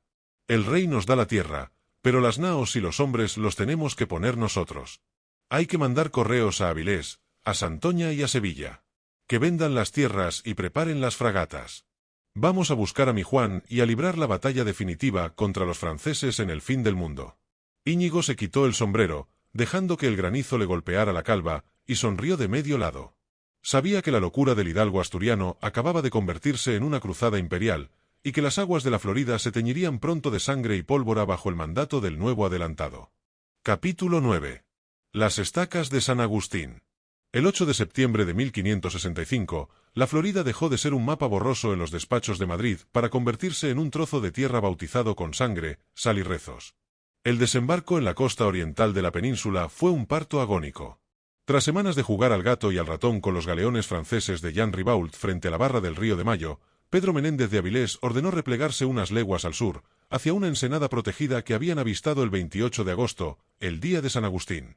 El mar Cantábrico era duro, pero el Atlántico tropical tenía una pesadez que adormecía los sentidos. El aire era un caldero de humedad que oxidaba las corazas en cuestión de horas y traía nubes de mosquitos tan feroces que obligaban a los soldados a cubrirse el rostro con pañuelos empapados en vinagre. El San Pelayo, el colosal galeón de 1000 toneladas que Menéndez había fletado a su costa, cabeceaba pesadamente frente a la barra, demasiado grande para entrar en la somera laguna interior. Desde sus bordas, barcazas atestadas de soldados, mujeres, niños y animales domésticos ganaban la playa de arenas blancas, custodiadas por filas de palmeras y densos manglares. Pedro Menéndez desembarcó en traje de gran gala. Vestía un jubón de seda carmesí sobre el peto de acero pavonado, y el estandarte real de Castilla ondeaba sobre su cabeza, sostenido por su sobrino, Pedro Menéndez Marqués. Al pisar la arena, un clamor de trompetas y pífanos rompió el silencio milenario de la selva americana. A unos pasos del agua, esperándolo con una gran cruz de madera alzada hacia el cielo, aguardaba el capellán de la expedición, el padre Francisco López de Mendoza Grajales. Su sotana negra estaba cuajada de salitre y arena, pero sus ojos brillaban con el fervor de los antiguos profetas. Menéndez se hincó de rodillas en la arena húmeda, inclinó la cabeza y besó los maderos de la cruz. Tras él, 700 españoles, desde los curtidos capitanes de coraza hasta los colonos que traían sus azadas desde los campos de Galicia, repitieron el gesto en un silencio sepulcral. Te Deum laudamus, entonó la voz clara del padre Grajales. Aquella fue la primera misa solemne celebrada en el suelo de lo que, con los siglos, serían los Estados Unidos de América. No se hizo bajo las bóvedas de sillar de una catedral, sino bajo un dosel de nubes de tormenta y palmettos, con el rumor del océano como coro de fondo.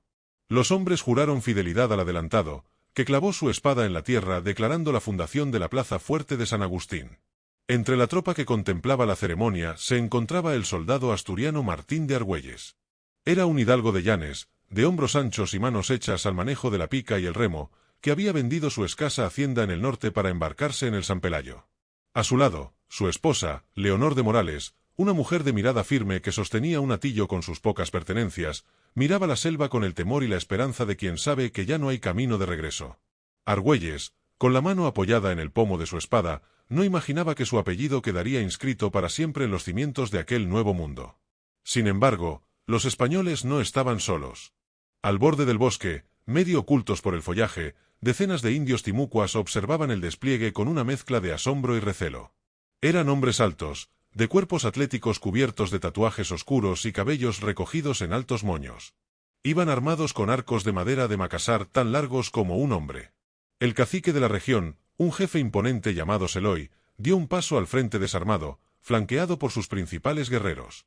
Menéndez, demostrando la astucia política que lo caracterizaba, ordenó a sus soldados bajar los arcabuces y avanzó hacia el jefe indio con los brazos abiertos, ofreciéndole como regalo una túnica de paño azul y un bonete de terciopelo. Seloy aceptó los presentes, y en señal de paz, ofreció a los recién llegados su propio poblado, una gran casa comunal de troncos y techumbre de paja, para que los españoles pudieran fortificarse y guardar sus vituallas. Las estacas de San Agustín comenzaron a clavarse esa misma tarde, levantando un foso primitivo alrededor del gran bohío indio. Para celebrar la alianza y dar gracias a Dios por haber sobrevivido a las tormentas del océano, el adelantado ordenó organizar un gran banquete en la misma playa. Aquella fue la verdadera y primera comida de acción de gracias en tierras norteamericanas, 56 años antes de que los peregrinos ingleses del Mayflower avistaran las rocas de Plymouth. Los calderos de hierro de la expedición se alinearon sobre las fogatas. El cocinero mayor de la armada dispuso un rancho generoso, un monumental cocido a la usanza del norte, espeso de garbanzos, tocino rancio, ajo y manteca, acompañado de galletas de bizcocho de mar y jarras de vino tinto de Jerez. Los timucuas, sentados en círculo junto a los soldados, aportaron a la mesa común maíz tierno, venado asado y pescado ahumado que las mujeres indias habían traído en canastas de mimbre.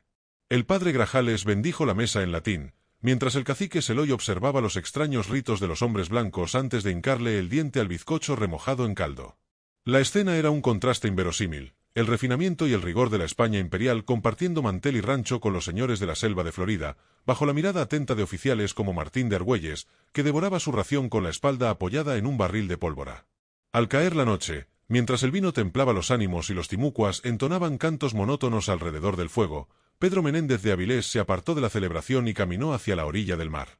La espuma de las olas moría a sus pies, reflejando la luna pálida. «Disfrutad del vino, muchachos», susurró el adelantado para sí mismo, mirando hacia el norte, donde el fuerte francés de Caroline aguardaba apenas unas jornadas de marcha por los pantanos. «Porque mañana el pan volverá a saber a pólvora y la lluvia nos calará hasta los huesos. Los luteranos están cerca, y la Florida no es lo bastante grande para dos reyes». Capítulo 10. La marcha del diluvio. A mediados de septiembre de 1565, el cielo de la Florida se convirtió en una boca de lobo que escupía agua y furia. El huracán que Pedro Menéndez había visto gestarse en el horizonte cayó sobre la península con la fuerza de 1 millar de cañones. El viento arrancaba las palmeras de cuajo y levantaba olas tan monstruosas que obligaron al San Pelayo a levar anclas a la desesperada y adentrarse en alta mar para no estrellarse contra los bajíos de San Agustín. En el precario campamento español, el agua subía por los tobillos. Los soldados se agolpaban bajo el gran bohío de Seloy, maldiciendo el día en que cambiaron los campos de Castilla por aquel desierto de fango. Pero mientras la tropa tiritaba de frío, la mente de Menéndez funcionaba con la precisión de un astrolabio. «Jean Ribault ha cometido el último error de su vida», dijo Pedro, plantado ante una mesa de madera donde la lluvia emborronaba un mapa de la costa. A su lado, Íñigo Ibarra intentaba encender un cabo de vela sin éxito. «Salió de su fuerte con toda su armada para atacarnos aquí, en mar abierto.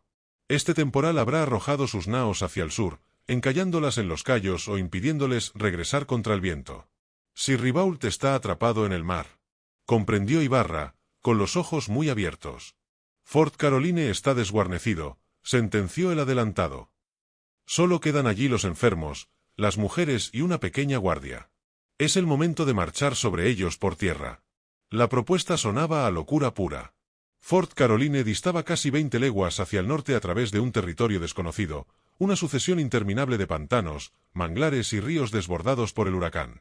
Exigía marchar 3 días bajo un diluvio bíblico, sin caminos, durmiendo en el lodo y con el agua al pecho. «Es un suicidio, don Pedro», protestó el capitán de infantería Francisco de San Vicente. «Los hombres no pueden avanzar con las armas mojadas. La pólvora será barro antes de que caminemos una legua. No nos seguirán». Menéndez se volvió despacio. No había rastro de duda en sus facciones. «Me seguirán porque yo iré delante abriendo la trocha», respondió con una calma gélida. «Dejaremos los arcabuces si es necesario y combatiremos a golpe de pica y espada. Quien prefiera quedarse aquí a morir de hambre y fiebres, que lo haga. Los hombres de honor vienen conmigo». 5 de sus capitanes se alinearon a su lado, entre ellos el vizcaíno Juan de San Vicente y el infatigable maestre de campo de la Armada. Al amanecer del 17 de septiembre, una columna humana de 500 hombres rompió la selva de San Agustín. No llevaban caballos ni carros. Cada soldado cargaba a la espalda su propia dotación de bizcocho rancio y una cantimplora de vino agrio. Las llaves de rueda de los pocos arcabuces que llevaban iban envueltas en trapos grasientos en un intento inútil de protegerlas del agua. El camino fue un descenso a los infiernos del fango. La lluvia golpeaba los rostros como perdigonazos, impidiendo ver a más de 3 pasos. El agua de las marismas, estancada y negra, les llegaba a veces a la cintura y otras al pecho, obligando a los soldados a sostener las mochilas sobre la cabeza. Las sanguijuelas se pegaban a las piernas bajo las calzas y el rumor de los caimanes entre los juncos mantenía los nervios en un puño. Pedro Menéndez, despojándose de sus vestiduras de gala, marchaba en vanguardia con el agua por las rodillas, empuñando un hacha de armas para talar los arbustos y animando a los rezagados por su propio nombre. Cuando la tropa, extenuada y al borde del motín, se sentaba a morir en los islotes de arena, el adelantado se sentaba con ellos, compartiendo su ración de bizcocho mohoso y recordándoles que la supervivencia del imperio se decidía en aquellas jornadas. La noche del 19 de septiembre, tras 3 días de marcha agónica, la columna llegó a las inmediaciones de Fort Caroline. Los españoles se agazaparon en un denso palmar a menos de un tiro de ballesta de los muros del fuerte francés. Estaban empapados hasta los tuétanos, exhaustos, tiritando por las fiebres y con las armas inútiles por la humedad. «Si no entramos a la primera, estamos muertos», susurró Íñigo Ibarra, limpiándose el lodo de los ojos. «No tenemos fuerzas para un sitio, Pedro». «Entraremos», respondió Menéndez, cuyo rostro parecía tallado en la roca del Cantábrico. «Los franceses creen que ningún ser humano es capaz de cruzar las marismas con este temporal. Estarán durmiendo, confiados en la protección de la tormenta. Nuestra mejor arma no es la pólvora, Íñigo, es la sorpresa». Al alba del 20 de septiembre, bajo una cortina de agua gris, los centinelas franceses de Fort Caroline abandonaron sus puestos en los baluartes para guarecerse de la lluvia en los barracones. Fue el error definitivo. «Santiago y a ellos», rugió la voz de Pedro Menéndez, que saltó del parapeto con la espada desenvainada. La columna española emergió de las brumas del pantano como un ejército de espectros cubiertos de fango. El capitán de picas Martín de Ochoa derribó de un hombro la puerta del postigo de la muralla antes de que los defensores pudieran dar la alarma. Los soldados españoles penetraron en el fuerte como una riada de hierro, tomando los baluartes a golpe de espada antes de que los hugonotes supieran qué estaba ocurriendo. El asalto duró menos de 1 hora. René de Laudonnière, el gobernador francés, logró saltar la empalizada trasera en camisa y refugiarse en los bosques junto al pintor Jacques Lemoyne y un puñado de supervivientes que ganarían más tarde unos pataches fondeados en el río. Pero para la mayoría de la guarnición luterana no hubo escapatoria. 142 franceses cayeron bajo el acero español en los patios del fuerte. Menéndez, fiel a las instrucciones del rey pero conteniendo la furia de sus hombres, ordenó respetar la vida de las mujeres, los niños menores de 15 años y una quincena de músicos y artesanos. Al mediodía, el temporal comenzó a amainar por fin, dejando paso a un sol de justicia que hizo humear la madera empapada del fuerte. La bandera de la flor de lis francesa fue arriada de la torre principal, y en su lugar, el estandarte de Castilla y León se desplegó al viento de Florida. Pedro Menéndez, con la coraza salpicada de barro y sangre ajena, se plantó en mitad del patio de armas, rodeado por sus capitanes. Contempló las defensas del fuerte, una sólida estructura triangular de troncos y tierra que dominaba el curso del río de Mayo. «Este sitio ya no es de Francia», declaró el adelantado, clavando la punta de su espada en el suelo del patio. «A partir de este día, este fuerte se llamará San Mateo, en memoria del santo de la jornada en que Dios nos ha dado la victoria». Habían ganado la primera batalla, pero la campaña no había terminado. Mientras los soldados comenzaban a limpiar los aposentos y a estibar los víveres franceses que los salvarían de la hambruna, Pedro Menéndez miró hacia el sur, hacia la barra de San Agustín. Sabía que Jean Ribault y el grueso de la armada hugonote seguían en algún lugar de aquella costa salvaje, y que el destino de la Florida aún pendía de un hilo sutil de traición y pólvora. Capítulo 11. Las matanzas. El precio de un imperio no siempre se pagaba en los campos de batalla. A veces se liquidaba en una lengua de arena blanca, bajo el graznido de las gaviotas y el rumor indiferente del Atlántico. A finales de septiembre de 1565, el huracán se retiró por fin, dejando tras de sí una costa sembrada de maderas rotas, velas desgarradas y hombres hambrientos. Los peores temores de Pedro Menéndez se habían cumplido para los franceses. La gran armada de Jean Ribault había naufragado en los bajíos situados al sur de San Agustín. Cientos de soldados hugonotes, desarmados y desprovistos de vituallas, deambulaban por las playas, atrapados entre el océano y los pantanos infranqueables. La noticia llegó a San Agustín a través de unos indios timucuas. Un grupo de unos 200 franceses se encontraba varado en la orilla norte de un profundo canal marino, 14 millas al sur de la villa, buscando desesperadamente una forma de cruzar hacia el norte para regresar a lo que ellos creían que seguía siendo su fuerte. Menéndez no vaciló. Dejando una pequeña guarnición en San Agustín, tomó a 50 de sus mejores soldados, y embarcándose en un pequeño patache y algunas canoas, descendió por los canales interiores hasta llegar al vado. El paisaje era desolador. De un lado del canal, la vegetación baja y las dunas de arena, del otro, un mar de rostros pálidos, demacrados por el hambre y la sed. Entre los franceses avanzó un oficial, el capitán Jean de la Caille, quien solicitó pasar en una barca para parlamentar con el adelantado español. Pedro Menéndez lo recibió a la sombra de un bosquillo de palmitos. El asturiano vestía su coraza pavonada, limpia ya del fango de San Mateo, y permanecía de pie, flanqueado por Íñigo Ibarra y el padre Grajales. «Señor adelantado», dijo la Caille en un español vacilante, quitándose el sombrero mugriento. «Nuestras naos se han perdido en la tormenta. Somos hombres de guerra de su Majestad Cristianísima, el Rey de Francia. Os pedimos que nos deis paso para ir a nuestro fuerte, o que nos proveáis de embarcaciones y bastimentos para regresar a nuestra patria. Podemos pagar un generoso rescate por nuestras vidas, hay hombres de alta cuna entre nosotros». Menéndez lo escuchó sin mudar el gesto. Sus ojos azules, fijos en el francés, reflejaban una determinación que heló la sangre de la Caille. «Capitán», respondió Pedro, y su voz sonó clara sobre el rumor de las olas. «Vuestro fuerte ya no os pertenece. Hemos tomado Fort Caroline por las armas y pasado a su guarnición a cuchillo. Las banderas de Castilla ondean ya en el río de Mayo». La Caille palideció, dando un paso atrás. «¿No hay clemencia, entonces?», susurró. «Francia y España no están en guerra en Europa. Somos caballeros cristianos». «Vosotros no sois cristianos para mí», sentenció Menéndez, dando un paso al frente con la mano apoyada en el pomo de su toledano. «Sois luteranos, heréticos que habéis venido a sembrar la discordia en las tierras de mi rey y a inficionar a los naturales con vuestras falsas doctrinas. Yo no hago la guerra a los franceses, sino a los enemigos de la santa fe católica. ¿Qué pretendéis hacer con nosotros si nos entregamos?», preguntó el francés con desesperación. «Entregad las armas y las banderas», dijo el adelantado con una frialdad burocrática. «Pasaos a este lado del río en grupos de 10 en 10. Yo haré con vosotros lo que Dios y su Majestad me inspiren. No os doy otra palabra ni otra seguridad». La Caille regresó a la otra orilla con el terrible mensaje. Sin comida, rodeados por indios hostiles y sabiendo que su fortaleza había caído, los hugonotes tomaron la única decisión posible, la rendición incondicional. Las barcas españolas comenzaron el trágico trasiego. 10 a 10, los franceses eran transportados a la orilla norte.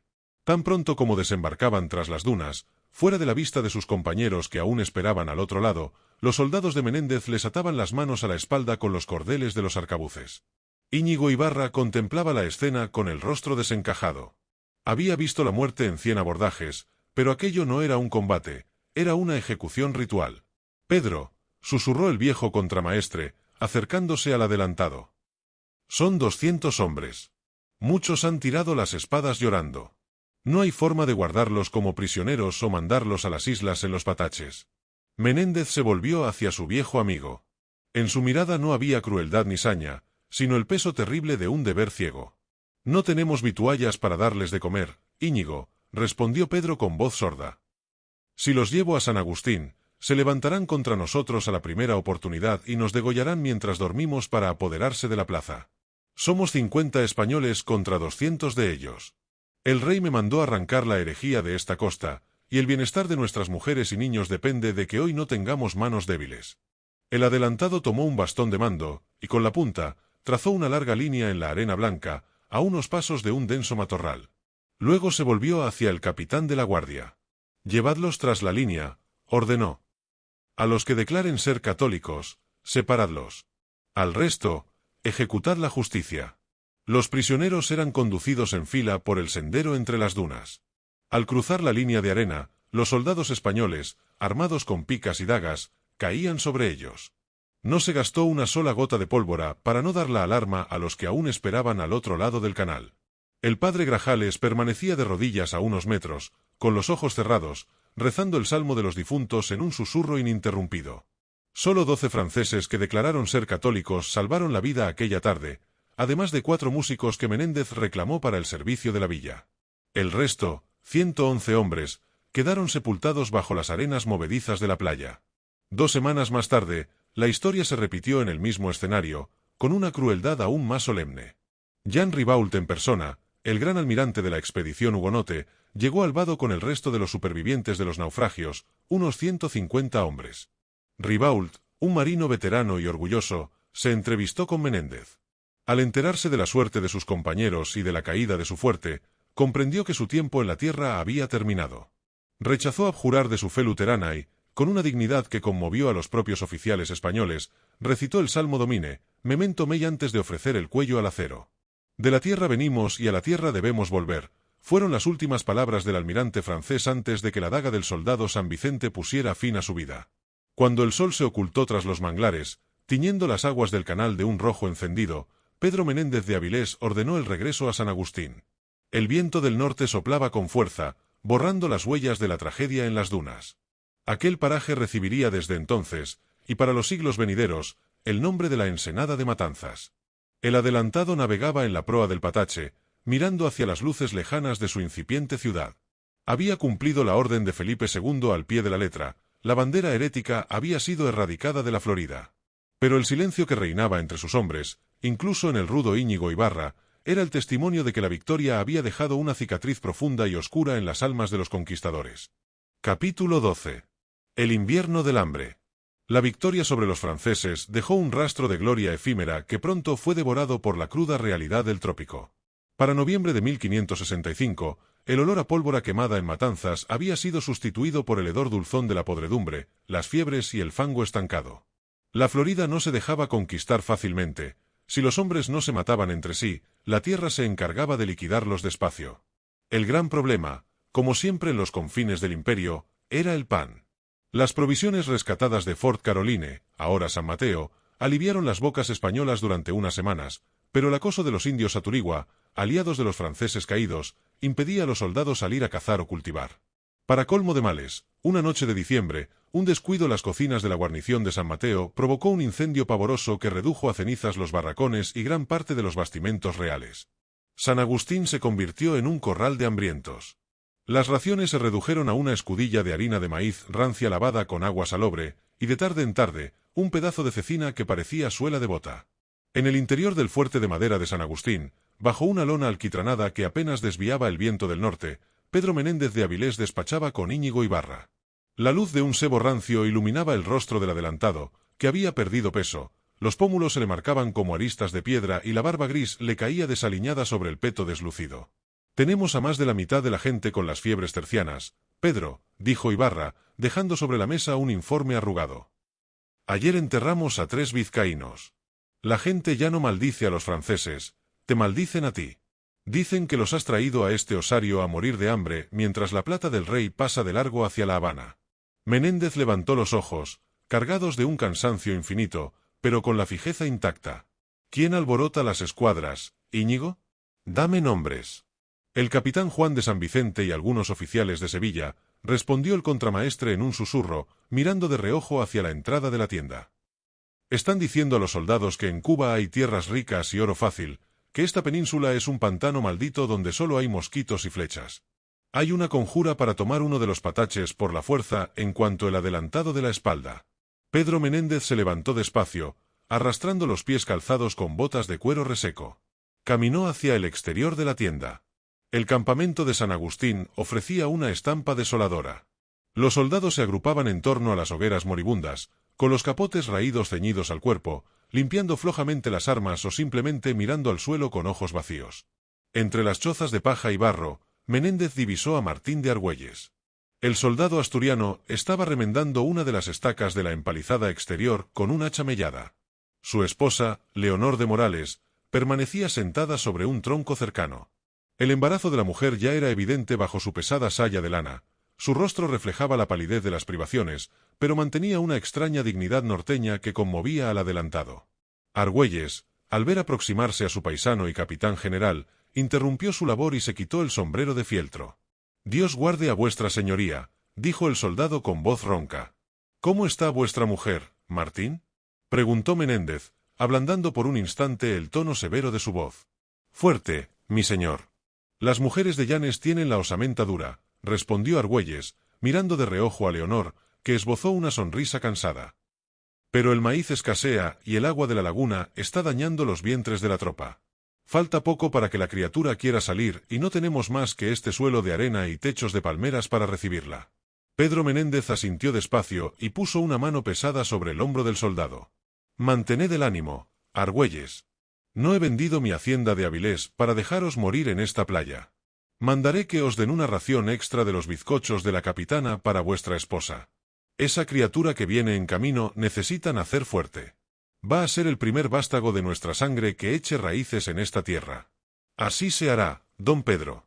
Mientras el adelantado sostenga el estandarte, este asturiano no dará un paso atrás», aseguró Argüelles, volviendo a empuñar el hacha con determinación. Al regresar al centro del fuerte, el adelantado se topó con la realidad de la sedición. El capitán Juan de San Vicente, flanqueado por una docena de soldados armados con arcabuces, le cerró el paso cerca de las municiones. «Señor capitán general», dijo San Vicente con insolencia, sin quitarse el morrión. «La junta de oficiales ha deliberado. No podemos mantener esta plaza sin bastimentos. Exigimos que se ordene el repliegue de la armada a La Habana para invernar y reorganizar las fuerzas. Quedarse aquí es condenar a la muerte a 700 vasallos de su majestad por mero capricho de vuestra señoría». Un silencio tenso se adueñó del patio de armas. Los soldados heridos y enfermos se incorporaron desde sus jergones para observar la escena. Íñigo Ibarra deslizó la mano discretamente hacia la empuñadura de su daga. Menéndez de Avilés no retrocedió un ápice. Dio un paso hacia San Vicente, quedando tan cerca que el capitán herético pudo oler el rancio sudor de su coraza. «¿Capricho, decís, capitán?». La voz de Menéndez sonó como el crujido de un mástil a punto de romperse. «El rey me envió a poblar y defender la Florida, y aquí permaneceré aunque tenga que comer la suela de mis botas y los caballos de mi escolta. El que hable de deserción o de retirada a Cuba, será colgado de esa palmera por traición a la corona antes de que se ponga el sol». El adelantado barrió con la mirada a los soldados que respaldaban a San Vicente. «¿Quién de vosotros quiere ser el primero en probar el peso de mi justicia? ¿Quién quiere volver a España con la marca del cobarde en la frente? Los franceses no pudieron con nosotros, las tormentas no pudieron con nosotros. Y no permitiré que unos cuantos caballeros de medio pelo echen a perder el imperio por miedo a pasar hambre». La fijeza de aquellos ojos azules, curtidos en 1000 combates y ciegos a todo lo que no fuera su deber, desarmó a los rebeldes. Uno a uno, los soldados de San Vicente bajaron las bocas de sus arcabuces y apartaron la mirada. El capitán sedicioso, tragando saliva, dio un paso atrás, comprendiendo que el adelantado estaba dispuesto a matarlos a todos antes que ceder un palmo de aquella playa. La conjura se disolvió en el barro aquella tarde, pero el invierno no había hecho más que empezar. Pedro Menéndez regresó a su tienda sabiendo que el hambre seguiría royendo los pilares de San Agustín, y que sólo su voluntad de hierro mantenía a flote aquella frágil balsa de España perdida en la inmensidad del Nuevo Mundo. Capítulo 13. El primer llanto de la tierra. El año de 1566 entró en la Florida envuelto en una bruma baja que ascendía de los pantanos, espesa como el humo de la pólvora vieja. Febrero trajo consigo un cambio sutil en el viento. El frío seco del norte cedió ante un aire templado y cargado de salitre que anunciaba el fin del invierno del hambre. La colonia había sobrevivido, pero el precio se medía en las cruces de madera que se multiplicaban a espaldas del fuerte de Seloy. San Agustín ya no era solo un campamento militar, sus calles trazadas a cordel entre las dunas comenzaban a perfilar una villa real. Los soldados, con las manos encallecidas por el uso de la pica, habían aprendido a tejer techumbres de palmetos y a levantar paredes de barro y conchuela. Sin embargo, seguía siendo una tierra de hombres ausentes, un presidio al borde del abismo donde la nostalgia por los campos de España era la enfermedad más común. Hasta que una noche de tormenta sorda, un sonido insólito rompió el monótono rumor del oleaje. En el interior de una choza miserable, donde el agua de la lluvia se filtraba por las junturas de la techumbre, Leonor de Morales retorcía entre sus dedos una sábana de lino raída. Su esposo, el soldado Martín de Argüelles, aguardaba en el exterior bajo el alero, protegiéndose de la humedad con su capote de lana. Sus manos, que jamás habían temblado frente a los arcabuces franceses, no lograban contener el temblor al escuchar los lamentos de su mujer. A su lado, Íñigo Ibarra intentaba mantener encendida una pequeña hoguera de astillas de pino resinoso, resguardándola con su propio cuerpo. «Descuida, Martín», le consoló el viejo contramaestre, pasándole una cantimplora con las últimas gotas de vino de Jerez. «Las mujeres de tu tierra paren con la misma fuerza con la que rompen las olas en las rocas de Llanes. Esa criatura viene con el temple del Cantábrico». La puerta de la choza se abrió y el padre Francisco López de Mendoza Grajales asomó su rostro cansado, iluminado por la luz de un cabo de vela. Con un gesto de la cabeza, invitó al soldado a entrar. Sobre un jergón de paja limpia, cubierto por el capote de su marido, Leonor sostenía entre sus brazos un pequeño hatillo de paños limpios. De su interior brotaba un llanto agudo, enérgico, un grito de vida que parecía desafiar la inmensidad de la selva americana. Martín de Argüelles se hincó de rodillas, con los ojos empañados en lágrimas, y besó la frente sudorosa de su esposa antes de contemplar el rostro de su hijo. En esa humilde choza de San Agustín, rodeado de fango, mosquitos y la constante amenaza de los indios flecheros, acababa de nacer Martín de Argüelles hijo, el primer niño de sangre europea nacido en el territorio de los actuales Estados Unidos. Unos pasos pesados anunciaron la llegada del adelantado. Pedro Menéndez de Avilés entró en la estancia despojándose de su sombrero empapado. Su rostro, habitualmente severo y surcado por las marcas de la responsabilidad, se ablandó al contemplar la escena. Se acercó despacio, haciendo sonar sus espuelas de plata sobre el suelo de tierra batida. «Sea bienvenido el nuevo asturiano», dijo Menéndez con una voz inusualmente dulce, extendiendo sus manos curtidas para rozar la mejilla del recién nacido. «Martín, Leonor, habéis dado a esta tierra algo que ningún rey puede comprar con oro, raíces. Las fortalezas de madera pueden arder y los barcos pueden hundirse en las Bermudas, pero este niño es la prueba de que España ha venido aquí para quedarse». El adelantado miró al pequeño. Por un instante, la sombra de su hijo Juan, perdido en el océano, pareció desvanecerse de sus ojos azules, sustituida por una chispa de esperanza en el futuro. «Yo seré su padrino, si os place», declaró Menéndez. «Y os prometo que, cuando este niño tenga edad para sostener una espada, San Agustín no será un puesto de avanzada en el barro, sino una ciudad floreciente con sus iglesias de piedra y sus muelles cargados de mercaderías». El padre Grajales alzó las manos sobre el niño y bendijo la choza en latín. Aquel nacimiento operó un milagro en el ánimo de la guarnición. Al correrse la voz por el campamento, los soldados olvidaron por una noche las fiebres y las raciones escasas, se cantaron romances de la patria vieja alrededor de las fogatas y se brindó con agua salobre como si fuera el mejor vino de las bodegas del rey. Al amanecer, Pedro Menéndez subió al baluarte principal del fuerte. El sol comenzaba a romper el horizonte, tiñendo el Atlántico de un color dorado.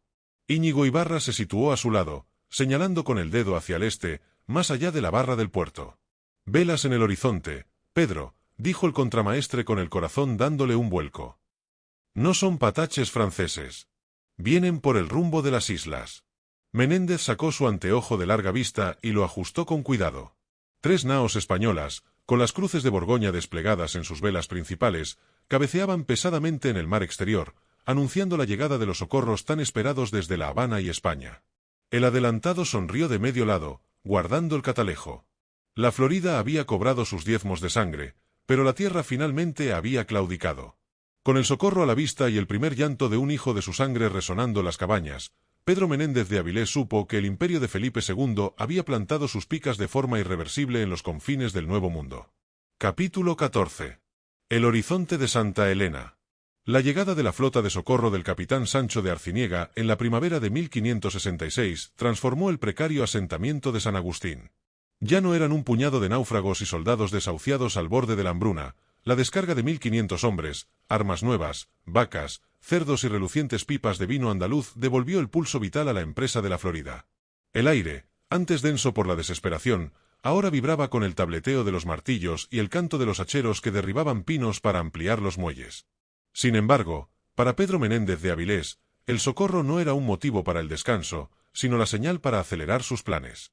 Florida no era solo la duna de arena de San Agustín ni el fuerte fluvial de San Mateo. En la mentalidad geopolítica del adelantado, aquella península era el bastión central de una línea defensiva que debía extenderse hacia el norte para cerrar definitivamente las puertas del continente a las potencias extranjeras.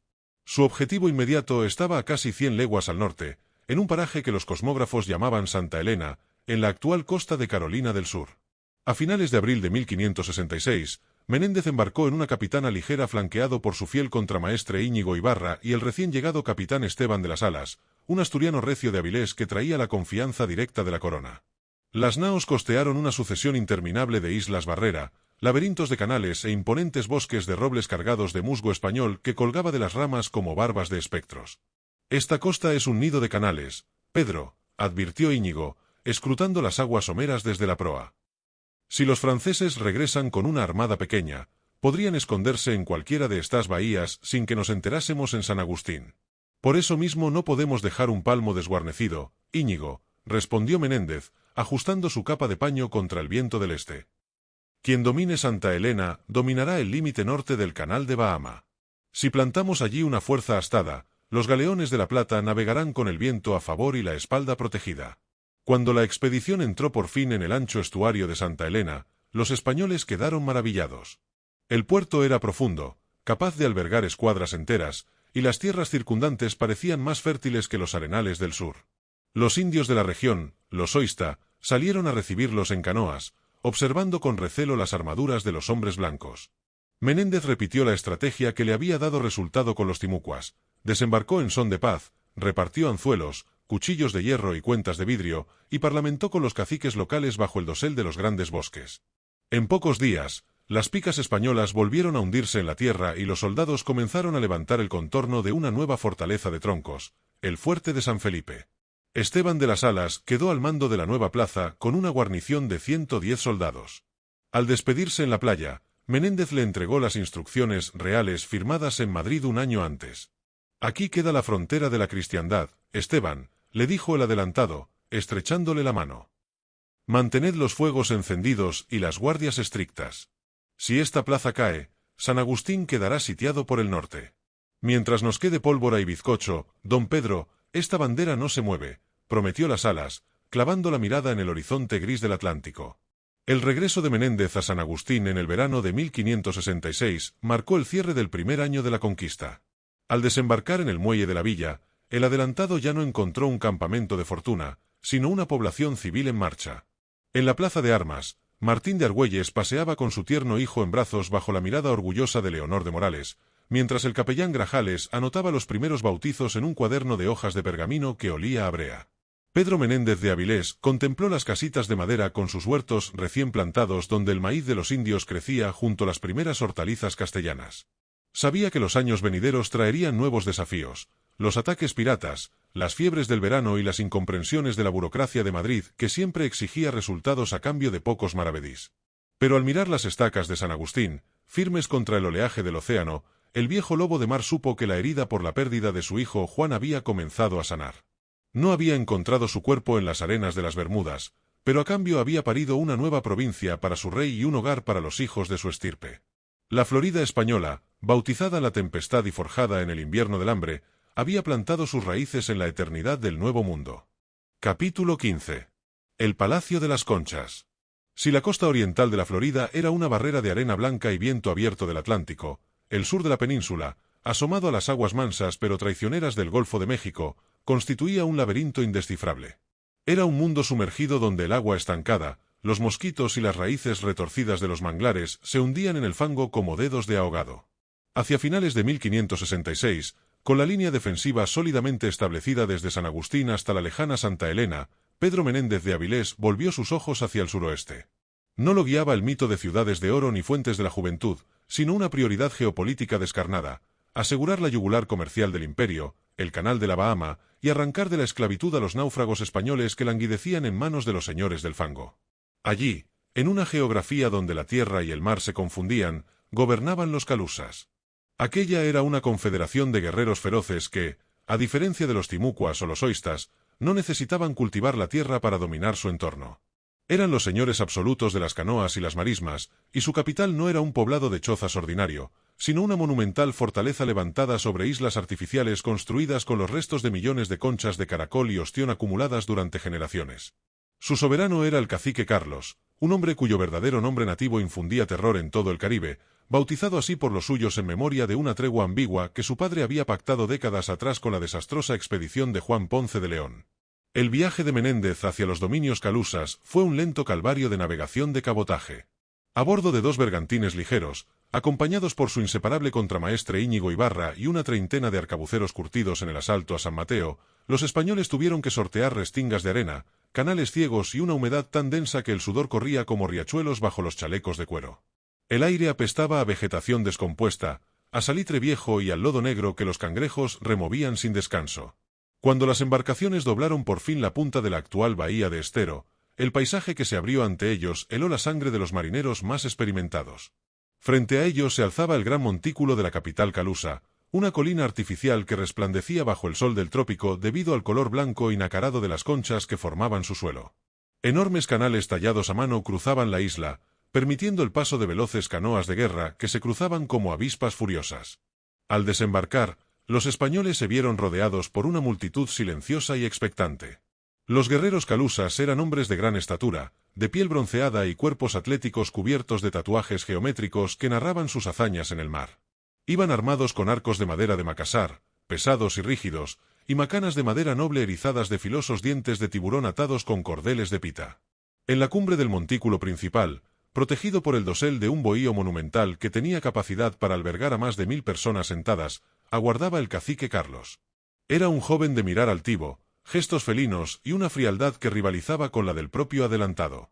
Llevaba el pecho cubierto por un gran disco de oro batido que reflejaba la luz de la tarde y una diadema de plumas de garza real recogida en un alto moño. «Nos tienen medidos los pasos, Pedro», susurró Íñigo Ibarra, manteniendo la mecha de su arcabuz discretamente oculta tras la espalda, pero encendida y lista. «Si este rey de las conchas da una orden con la mano, no salimos vivos de esta laguna. Las picas no sirven de nada si nos asaltan desde el agua por los 4 costados. Carlos es un hombre político, Íñigo, no un salvaje que busca sangre por capricho», respondió Menéndez en un susurro apenas perceptible, manteniendo la cabeza erguida y una sonrisa de cortesía diplomática en los labios. «Sabe perfectamente que mis barcos grandes pueden regresar con 300 soldados más y arrasar sus pesquerías. Él está midiendo mi fuerza, y yo estoy calculando el precio de su voluntad». El adelantado avanzó con paso firme por el pasillo central del inmenso palacio, haciendo crujir los fragmentos de caracol bajo sus botas de cuero. A los pies del trono de Carlos, arrodillados, cubiertos de hollín y vestidos con jirones de corteza de árbol para ocultar la palidez de su piel, permanecían media docena de hombres y mujeres demacrados. Eran los fantasmas que Menéndez había venido a buscar, náufragos españoles de un galeón de la flota de Nueva España que había encallado en los Cayos casi 10 años antes. El general recorrió con una punzada en el corazón los rostros rotos por los años de servidumbre, el hambre y el sol inclemente. Sus ojos buscaron desesperadamente una silueta conocida, un rasgo que le devolviera la presencia de su hijo Juan. Pero la realidad volvió a ser esquiva. Su primogénito no estaba entre ellos. Sin embargo, la dignidad de su cargo le impedía mostrar la menor quiebra en su semblante. La salvación de aquellos desdichados vasallos de Felipe II era ahora su única responsabilidad. Menéndez ordenó desplegar los regalos que traía desde los almacenes de San Agustín, hachas de hierro vizcaíno que cortaban la madera como si fuera mantequilla, camisas de lino blanco de Flandes, tijeras, espejos y cuentas de vidrio azul que fascinaron a las mujeres del cacique. A cambio de los presentes, el adelantado exigió con voz clara y firme la entrega inmediata de todos los cautivos cristianos y el establecimiento de una alianza de paz que permitiera a los barcos españoles navegar por el canal sin temor a ser emboscados. Carlos escuchó la traducción del intérprete con un desdén puramente real, examinando las hachas de hierro con ojos codiciosos. Aceptó los términos de la tregua, pero el rey de las conchas guardaba una carta bajo su diadema de plumas, una condición que descolocó por completo la rígida moral castellana y católica del adelantado. Para sellar el pacto de sangre de manera irreversible y garantizar que los españoles no se aliarían con sus eternos enemigos, los tocobagas de la bahía de Tampa, Carlos ofreció a Menéndez la mano de su hermana mayor. Era una mujer de facciones enérgicas, mirada inteligente y movimientos pausados a la que los españoles bautizarían más tarde como Doña Antonia. Para el cacique, el matrimonio era la única fórmula válida de diplomacia. Si el jefe de los hombres blancos se convertía en su cuñado, las armas de fuego españolas defenderían el Palacio de las Conchas. El dilema moral para Pedro Menéndez de Avilés era absoluto y peligroso. Era un hombre profundamente religioso, un soldado de la Contrarreforma que llevaba en el pecho el escapulario de la Virgen y que, además, tenía a su esposa legítima, doña María de Solís, administrando sus señoríos en su palacio de Avilés.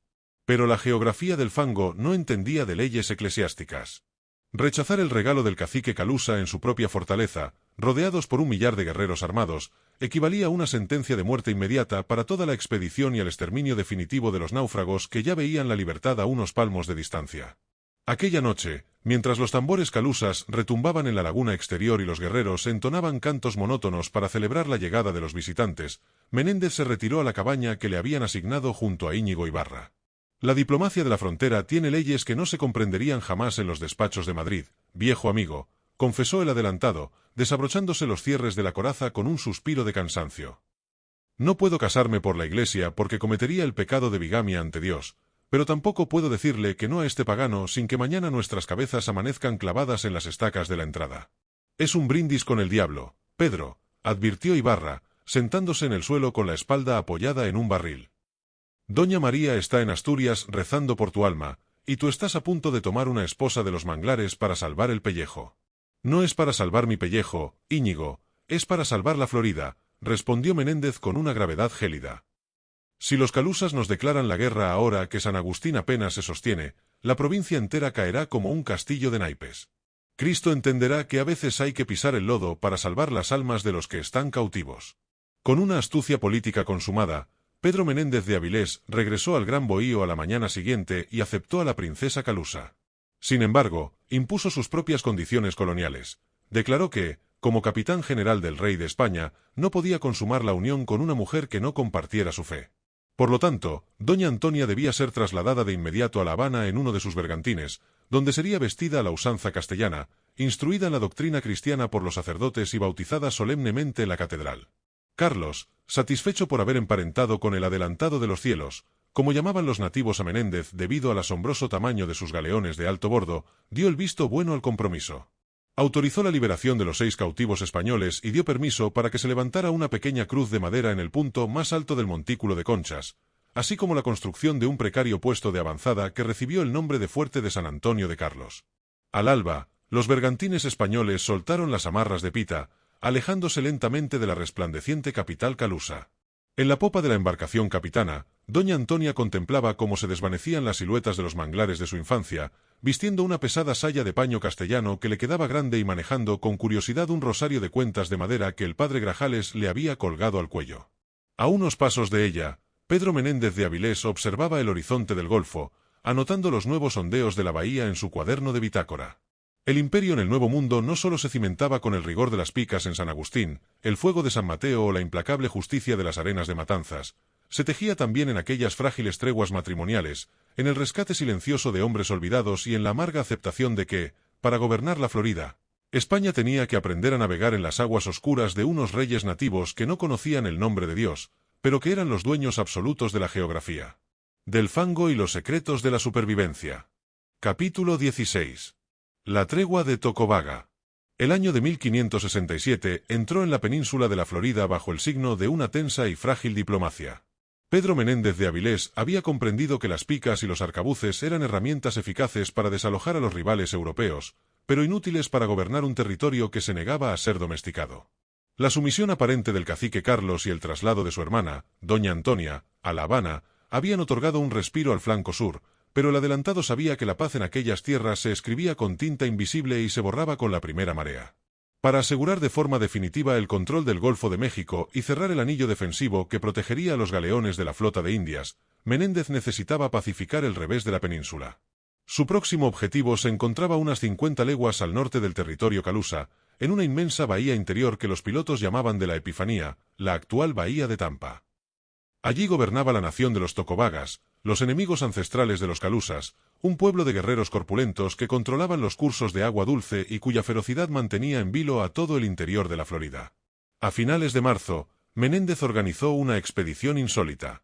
Embarcó en su capitana ligera a una compañía de 50 soldados, que en un golpe de audacia política, obligó al propio cacique Carlos a acompañarlo junto a una veintena de sus principales hombres de armas. El plan del adelantado era de una audacia temeraria. Pretendía presentarse en las tierras de Tocobaga llevando consigo al rey de las Conchas para forzar una tregua entre ambas naciones bajo el arbitraje y la protección de la corona de Castilla. El viaje hacia el norte fue un ejercicio de constante vigilancia. En la cubierta del navío español, los guerreros calusas permanecían agrupados a babor, contemplando las maniobras de los marineros con una mezcla de recelo y asombro, mientras que los soldados de Menéndez montaban guardia a estribor con las cuerdas de los arcabuces listas. En el centro de aquella tensión, Pedro Menéndez e Íñigo Ibarra compartían el espacio de la toldilla con el cacique Carlos, quien no había dejado de mostrar su descontento desde que soltaran amarras de su capital fortificada. «Estás metiendo al caimán en la madriguera del oso, Pedro», advirtió Íñigo en voz baja, aprovechando un momento en que el viento soplaba con fuerza contra el velamen, apagando el eco de sus palabras. «Carlos no busca la paz. Lleva 3 días mirando nuestras cajas de pólvora. Lo que ese muchacho quiere es que usemos nuestros truenos para exterminar a los tocobagas y dejarle el camino libre para gobernar toda la costa del oeste». «Lo sé bien, Íñigo», respondió Menéndez, sin apartar los ojos de la costa baja y arbolada que desfilaba ante ellos. «Pero la corona no puede permitirse una guerra de exterminio en cada rincón de esta provincia. No tengo hombres para guarnecer un desierto. Necesito que los tocobagas y los calusas se vigilen mutuamente. Mientras sospechen el uno del otro, ambos necesitarán el favor de mis barcos para sobrevivir. La discordia de ellos es nuestra única fortaleza». Cuando la flotilla española se adentró por fin en las aguas mansas de la gran bahía de Tocobaga, el paisaje se reveló distinto al de las marismas del sur. Aquí, la tierra ganaba cierta firmeza, inmensos bosques de pinos y encinas gigantescas se extendían hasta la orilla, interrumpiéndose solo por la presencia de grandes humedales donde las garzas blancas levantaban el vuelo al paso de los navíos. El asentamiento principal de los tocobagas se alzaba sobre un imponente montículo junto al río. Al divisar las velas españolas, cientos de canoas se lanzaron al agua, bloqueando los accesos. Los guerreros del norte eran hombres corpulentos, de cabellos recogidos en altos penachos y armados con pesadas mazas de madera endurecida al fuego que manejaban con escalofriante soltura. Al ver a los calusas a bordo, un clamor de furia recorrió las embarcaciones nativas. Menéndez, demostrando una sangre fría que asombró a propios y extraños, ordenó echar el ancla y prohibió terminantemente que se hiciera fuego. El adelantado descendió a una chalupa acompañado únicamente por Íñigo Ibarra, el intérprete nativo y un horrorizado cacique Carlos, que se vio obligado a desembarcar en el territorio de sus peores enemigos sin más protección que el respeto que infundía la figura del general español. El encuentro en la cumbre del montículo de Tocobaga fue de una solemnidad bárbara. El cacique del norte, un hombre anciano de mirada severa y cicatrices de guerra que le cruzaban el torso, recibió a los visitantes rodeado por sus chamanes y capitanes. Durante horas, bajo el techo de paja de la gran casa comunal, Menéndez desplegó toda su elocuencia. Convocó el temor al poder del rey Felipe II, prometió que los españoles no tolerarían agresiones de ninguna de las dos partes y ofreció valiosos rescates en herramientas de hierro si aceptaban enterrar las hachas de guerra.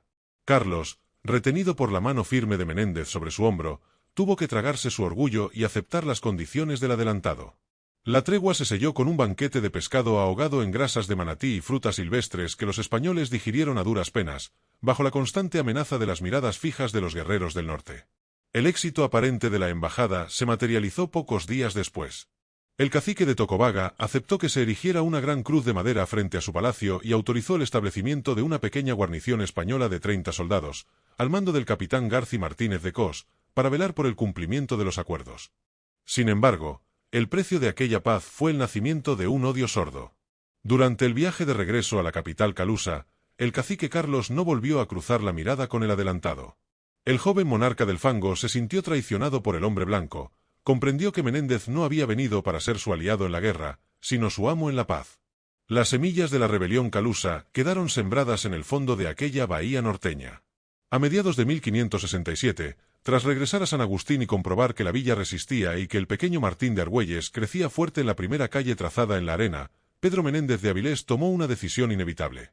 La Florida estaba perfilada. Los fuertes de San Agustín, San Mateo, Santa Elena, San Antonio y Tocobaga formaban una red precaria pero real que sostenía el estandarte de Castilla. Pero los almacenes estaban vacíos una vez más, las pagas de los soldados se retrasaban y los informes de sus enemigos en la corte de Madrid amenazaban con retirarle las capitulaciones. «Tengo que regresar a España, Íñigo», anunció Menéndez una noche de junio, mientras contemplaba los preparativos de la capitana que lo llevaría de vuelta a través del Atlántico. El rey necesita ver mis mapas y escuchar de mi propia boca que esta tierra ya no es un mito, sino una provincia real. Si no consigo más fondos y más colonos en la península, todo lo que hemos construido aquí se desvanecerá con el próximo temporal. Ve tranquilo, Pedro, le respondió el viejo contramaestre, cuyos ojos cansados reflejaban el reflejo de las hogueras de San Agustín. Aquí nos quedamos los viejos robles. Guardaremos la empalizada hasta que regreses, o hasta que la tierra decida cobrarse nuestras últimas cuentas. Al amanecer, la nao capitana soltó las amarras y enfiló la barra del puerto, aprovechando el viento de la mañana. Desde la popa, Pedro Menéndez de Avilés contempló cómo la silueta del fuerte de madera y las casitas de paja de San Agustín se hacían pequeñas en el horizonte, hasta convertirse en una línea difusa entre el verde de los bosques y el azul infinito del océano. Se marchaba dejando una herencia de sangre, treguas imposibles y cruces clavadas en el fango, una cadena de frágiles islas de España perdidas en la inmensidad de un nuevo mundo que acababa de descubrir el peso de su implacable voluntad. Capítulo 17. La venganza de Gourges.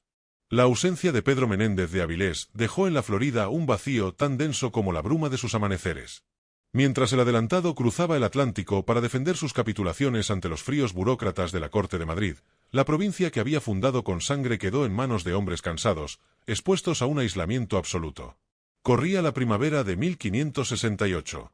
En el fuerte de San Mateo, el antiguo Fort Caroline francés, la guarnición española capitaneada por Gonzalo de Villarroel intentaba sofocar el tedio limpiando el moho de los arcabuces y racionando el bizcocho rancio. Los soldados españoles creían que el peligro francés se había ahogado definitivamente en las arenas de Matanzas 2 años atrás. Ignoraban que, al otro lado del océano, el eco de aquella matanza había encendido una furia fría en el corazón de un noble católico y corsario gascón, Dominique de Gourges. Aquel hombre no navegaba bajo las órdenes del rey de Francia, ni le importaban las disputas teológicas entre católicos y hugonotes. Gourges buscaba algo mucho más antiguo y personal. Buscaba venganza. Para financiar su expedición privada, Gourges había vendido sus tierras, empeñado los bienes de su familia y reunido a 300 soldados y marineros juramentados en el odio a España. A mediados de abril de 1566, sus 3 naves aparecieron frente a las costas de la Florida, pero no buscaron el canal principal de San Agustín. El gascón conocía la debilidad de los presidios españoles, la hostilidad de los nativos. Desembarcó unas leguas al norte del río San Mateo, en los dominios del cacique Saturigua. El líder de los timucuas, que jamás había perdonado a Menéndez por romper el equilibrio de la región y aliarse con sus enemigos, recibió a los franceses como si fueran libertadores celestiales. Los hombres de Castilla nos han robado el maíz, han encadenado a nuestros jóvenes y han plantado sus maderos cruzados en nuestros templos, declaró Saturigua en el Consejo de Guerra, arrojando una flecha rota a los pies de Gourges.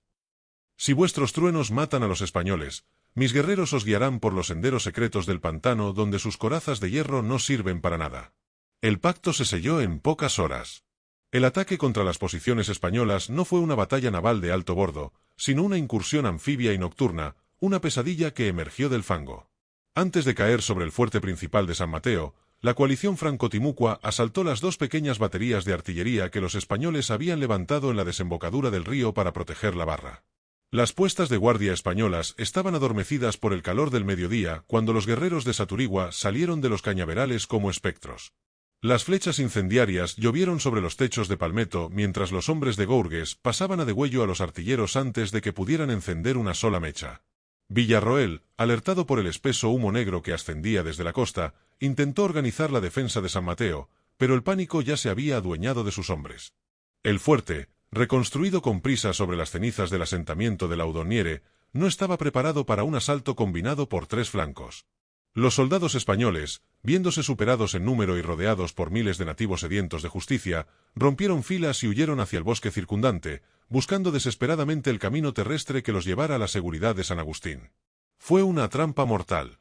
Los hombres de Saturigua conocían cada palmo de la maleza. Los fugitivos fueron cazados uno a uno entre los troncos de los cipreses. Solo el capitán Villarroel y un puñado de oficiales lograron abrirse paso a golpes de espada a través del lodazal.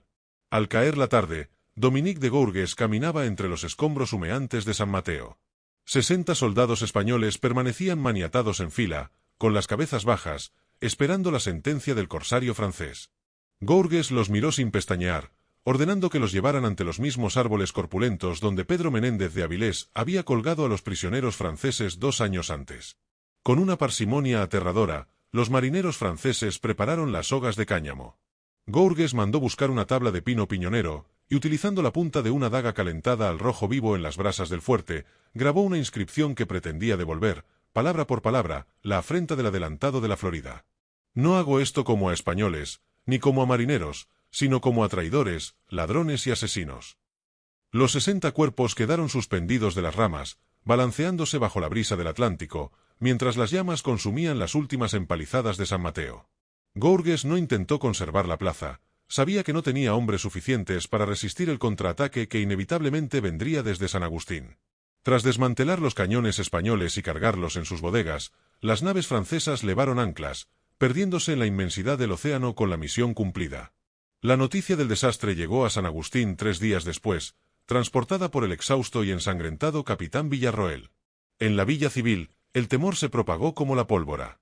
Martín de Argüelles apretó contra su pecho a su pequeño hijo mientras Leonor de Morales comenzaba a recoger sus escasos enseres, temiendo que las canoas de Saturigua aparecieran en cualquier momento por la bahía de Seloy. Íñigo Ibarra, que había asumido el mando militar provisional de la plaza, ordenó redoblar las guardias y concentrar a toda la población tras los muros del fuerte de madera. Esa noche, el viejo contramaestre subió al baluarte norte y miró hacia el rumbo de San Mateo. El horizonte estaba oscuro, pero el aire traía un aroma inconfundible a madera quemada y a ceniza vieja. Los fantasmas de Matanzas han regresado, Martín, le dijo Ibarra al soldado Argüelles, que montaba guardia a su lado con el ceño fruncido. Pedro creía que el hierro y el fuego dictaban la última palabra en esta frontera, pero la sangre derramada siempre vuelve a brotar de la tierra. Dios quiera que el adelantado no tarde en volver, porque si las naves del rey no asoman pronto por la barra, este presidio se convertirá en nuestra propia tumba. Capítulo 18. Las arenas de Ajacán. Para 1570, Pedro Menéndez de Avilés había regresado de España con los despachos firmados por el rey Felipe II, pero con el alma ensombrecida. La noticia de la destrucción de San Mateo a manos del gascón Gourges había sido un duro recordatorio de que la Florida era una fiera herida, siempre dispuesta a morder a quien intentara domar sus fronteras. Sin embargo, el adelantado no era hombre que se replegara ante los golpes. En lugar de limitarse a defender la empalizada de San Agustín, decidió apostar por un plan aún más ambicioso y temerario: extender los dominios de Castilla 1000 kilómetros hacia el norte, hasta una vasta región de fríos estuarios y bosques densos que los nativos llamaban Ajacán, en las inmediaciones de la actual bahía de Chesapeake. Esta vez, la punta de lanza del imperio no serían las picas de los soldados veteranos de Flandes, sino las sotanas negras de la Compañía de Jesús. Los jesuitas, recién llegados al Nuevo Mundo, criticaban con dureza los métodos expeditivos y sangrientos de los militares. Convencieron al adelantado de que la verdadera conquista debía ser espiritual y pacífica, sin el ruido ensordecedor de los arcabuces que sólo engendraba odio. Menéndez, presionado por la falta de fondos para mantener grandes guarniciones, aceptó el experimento. El eje sobre el que giraba toda la empresa era un personaje enigmático: Paquiquineo. Se trataba de un líder nativo de Ajacán, de la Confederación Powhatan, que había sido capturado 10 años atrás por una expedición española. Trasladado a Madrid y luego a México, el indio había aprendido un castellano perfecto, se había convertido aparentemente al catolicismo y había adoptado el ilustre nombre de su padrino, el virrey de Nueva España, don Luis de Velasco. Durante años, don Luis había alimentado en la corte el deseo de regresar a su tierra natal para guiar a su pueblo hacia la fe de Cristo. Parecía el aliado perfecto, el puente definitivo entre dos mundos. En septiembre de 1570, una fragata ligera costeó el cabo Ateras y se adentró en las aguas grises de Ajacán. A bordo viajaban el padre Juan Baptista de Segura, el padre Luis de Quirós, 6 hermanos jesuitas y un joven monaguillo sevillano llamado Alonso de Olmos. Cumpliendo la promesa hecha a los religiosos, Menéndez no dejó allí a ningún soldado. Los misioneros desembarcaron solo con sus breviarios, sus crucifijos de madera, unas pocas herramientas y las cajas de provisiones para el invierno. «Ide con Dios, santificados padres», les dijo el capitán de la fragata al despedirse en la playa, contemplando el inmenso y silencioso bosque que moría en la arena. «Esta costa no se parece a nada de lo que hemos visto en el sur. Aquí el invierno muerde como el lobo». «Nuestra armadura es la fe, capitán», respondió el padre Segura con una serenidad que rozaba el misticismo. «Don Luis nos protegerá entre los suyos». El engaño comenzó casi en el mismo instante en que las velas del barco español se desvanecieron en el horizonte. Al adentrarse en el territorio, los jesuitas descubrieron una realidad brutal: Ajacán sufría una hambruna atroz debido a 6 años de sequía continuada. Los poblados estaban diezmados y el maíz escaseaba tanto que era más valioso que el oro. Don Luis de Velasco, al reencontrarse con los olores de la resina, la hoguera y la libertad de su juventud, se despojó de la saya de paño castellano, de sus zapatos de cuero y de sus rezos en latín. A los pocos días de la llegada, abandonó el precario campamento de los misioneros bajo el pretexto de buscar provisiones y se retiró a la aldea de su tío, el gran jefe de la región. Allí regresó a sus costumbres ancestrales, tomó varias esposas y cortó toda comunicación con los sacerdotes. El invierno cayó sobre Ajacán con una furia implacable. El río se cubrió de una capa de hielo quebradizo y la nieve sepultó las chozas de corteza que los jesuitas habían levantado a duras penas. Sin alimentos, debilitados por las fiebres y rodeados por un bosque hostil que parecía vigilarlos en cada sombra, los religiosos comprendieron que su guía los había abandonado a su suerte. A comienzos de febrero de 1571, desesperado por el hambre que consumía a sus hermanos, el padre Quirós tomó a 2 compañeros y caminó 3 leguas entre la nieve hasta el poblado donde se refugiaba don Luis. Le suplicó que regresara, que cumpliera su palabra de cristiano y compartiera con ellos un poco de maíz para no morir en el desierto. Don Luis lo escuchó en silencio, sentado junto al fuego de su cabaña, con el rostro pintado de guerra. Su respuesta fue un hachazo fulminante. Los guerreros Powhatan cayeron sobre los 3 jesuitas, acabando con sus vidas en mitad de la nieve antes de que pudieran pronunciar una última oración. 2 días más tarde, el 9 de febrero, don Luis encabezó la partida que llegó al campamento principal de la misión. Iba vestido con la misma sotana que le había robado al padre Quirós. Los jesuitas restantes, ajenos a la matanza de sus compañeros, salieron a recibirlos con alegría, creyendo que traían la ayuda esperada. No hubo tiempo para la defensa. Los nativos cayeron sobre ellos con macanas y hachas de piedra. El padre Segura fue ejecutado al pie de la gran cruz de madera que ellos mismos habían clavado en las arenas de Ajacán. De toda la expedición, don Luis perdonó la vida únicamente al joven monaguillo, Alonso de Olmos, a quien retuvo como sirviente y trofeo de su victoria sobre los hombres blancos. El experimento de la conquista pacífica se había ahogado en la sangre de 8 mártires, demostrando que en las fronteras de la Florida, la cruz sin la espada era un blanco fácil para la desesperación y el orgullo de los pueblos nativos. La venganza de la corona no se hizo esperar, pero tardó más de un año en llegar. En el verano de 1572, Pedro Menéndez de Avilés, consternado y furioso por la pérdida de los religiosos, armó una expedición de castigo con 3 navíos y un contingente de arcabuceros curtidos. El propio adelantado navegó hasta la bahía de Ajacán, decidido a demostrar que el brazo del rey de España alcanzaba los rincones más oscuros del continente. Tras una serie de escaramuzas en los canales del estuario, las tropas españolas lograron capturar a varios principales de la tribu, y lo más importante, rescataron con vida al joven Alonso de Olmos, quien relató con lágrimas en los ojos los pormenores de la traición y el martirio de los sacerdotes. Don Luis de Velasco logró escapar adentrándose en el corazón inmenso del bosque virgen, desapareciendo para siempre de los registros de la historia, pero su tío y varios de los guerreros que habían empuñado las hachas contra los jesuitas no tuvieron la misma suerte. En una mañana gris y desapacible, Menéndez ordenó levantar los patíbulos en las cubiertas de sus propios barcos, frente a las costas de Ajacán. El padre de la patria, el defensor del imperio, dictó la sentencia con la misma frialdad con la que había despachado a Ribault en Matanzas. 9 nativos implicados en la masacre fueron colgados de las entenas y las jarcias de los navíos, recortándose contra el cielo plomizo del norte. Mientras los cuerpos se balanceaban sobre las aguas frías de la bahía, Menéndez ordenó levar anclas. Ajacán quedaba abandonado para siempre. La línea del Imperio del Norte se replegaba de nuevo hacia las arenas de San Agustín. España había comprendido que el control de aquel continente requería algo más que fe y mapas, requería una presencia de hierro que la corona, exhausta por las guerras en Europa, no siempre podía garantizar en los confines del mundo conocido. Capítulo 19.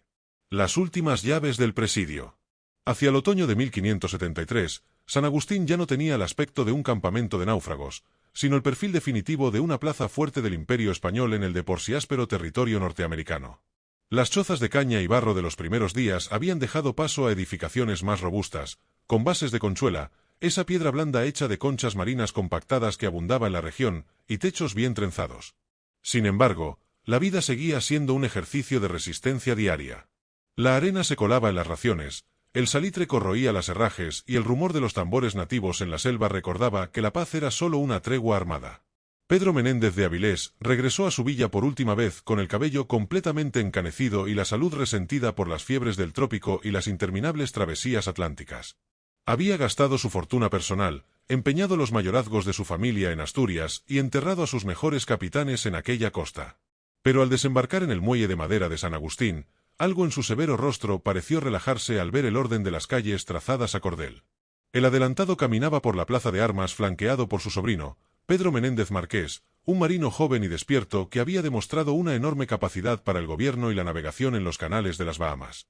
«Has hecho un buen trabajo, sobrino», admitió el general, deteniéndose ante la iglesia parroquial, donde el padre Grajales acababa de oficiar la misa de la mañana. Las defensas están bien artilladas y los colonos parecen haberle perdido el miedo a la tierra. Ha costado más lágrimas de las que se pueden contar en los despachos de Madrid, tío, respondió el joven marqués, ajustándose el morrión. Pero la gente ya sabe cómo sembrar el maíz y cómo defenderse si los aturigua bajan por el río. El verdadero problema ya no son los indios, sino el olvido. Las pagas del situado de Cuba llegan con meses de retraso y los soldados visten con harapos de lona vieja. Mientras hablaban, una risa infantil rompió el aire espeso de la tarde. Un niño de unos 7 años, de cabellos claros y pies descalzos curtidos por la arena, corría tras un perro flaco cerca de los barracones de la tropa. Tras él, con paso pausado pero firme, caminaba el veterano soldado Martín de Argüelles. El hidalgo de Siero mostraba ya varias cicatrices nuevas en el rostro, pero sus ojos brillaban con un orgullo que no entendía de penurias. Al ver al adelantado, el soldado se cuadró con la mano en el pecho, mientras el pequeño se detenía y miraba con asombro las espuelas de plata y la coraza grabada de aquel hombre de quien tanto había oído hablar en los relatos de Fogata. «Dios guarde a vuestra señoría», dijo Argüelles. «Martín, saluda a tu padrino, el adelantado». El niño hizo una torpe pero decidida reverencia. Menéndez se inclinó despacio, apoyando una de sus manos curtidas en el hombro del muchacho. Por un instante, sus ojos azules parecieron buscar en las facciones del pequeño el recuerdo lejano de su propio hijo Juan, el que se había tragado el océano en las Bermudas y cuyo cuerpo jamás había podido rescatar. «Estás grande, Martín», dijo Menéndez con una sonrisa nostálgica. «Ya tienes la osamenta lista para sostener una pica. Cuida bien de tu madre y de esta villa, porque tú eres el primer brote de nuestra sangre en esta tierra. Todo lo que hemos sufrido tus padres y yo fue para que tú pudieras caminar por esta playa sin pedirle permiso a ningún rey extranjero». El adelantado se incorporó y volvió a mirar a Argüelles. «Mañana partiré de nuevo hacia España, Martín. El rey me reclama con urgencia en Santander. Pero me voy tranquilo sabiendo que hombres de tu temple guardan las llaves de este presidio. Donde vuestra señoría deje su estandarte, allí moriremos defendiéndolo», prometió el asturiano con esa lealtad inquebrantable que había sostenido a la colonia durante el invierno del hambre y los ataques de los franceses. Al caer la noche, en el interior de la casa de gobierno, Pedro Menéndez de Avilés despachaba las últimas órdenes ante una mesa cubierta de cartas náuticas e informes de provisiones. A su lado, Íñigo Ibarra apuraba un jarro de vino, con la mirada fija en el candil de sebo que parpadeaba debido a la brisa marina que entraba por la ventana abierta. El viejo contramaestre arrastraba los pies con dificultad. Los años en el mar y las humedades de la Florida le habían destrozado las articulaciones. «No deberías volver a subirte a una nao, Pedro», dijo Ibarra con voz ronca. «Tu sitio está aquí, con los tuyos, en la tierra que pariste. En Madrid solo vas a encontrar intrigas de escribanos y envidias de palacio. Don Felipe te quiere en España porque tiene miedo de los ingleses y de los rebeldes de Flandes, pero en cuanto le salves la plata otra vez, volverán a dejarte solo en este rincón». Menéndez guardó silencio durante unos largos instantes, ordenando los papeles con una parsimonia burocrática. Luego, tomó un pesado llavero de hierro que descansaba sobre la mesa. Eran las llaves de los almacenes reales y de las puertas de la fortaleza de San Agustín. «Un soldado no elige su destino, Íñigo», respondió el adelantado con una gravedad gélida. «El rey me ha nombrado capitán general de la Gran Armada de Santander. Tienen más de 300 naves y 20.000 hombres reuniéndose en el Cantábrico. Quieren que yo sea el puño que cierre el Canal de la Mancha y acabe con la piratería de cuño herético en el norte de Europa. Es la empresa más grande de la cristiandad, y no puedo decirle que no a mi señor».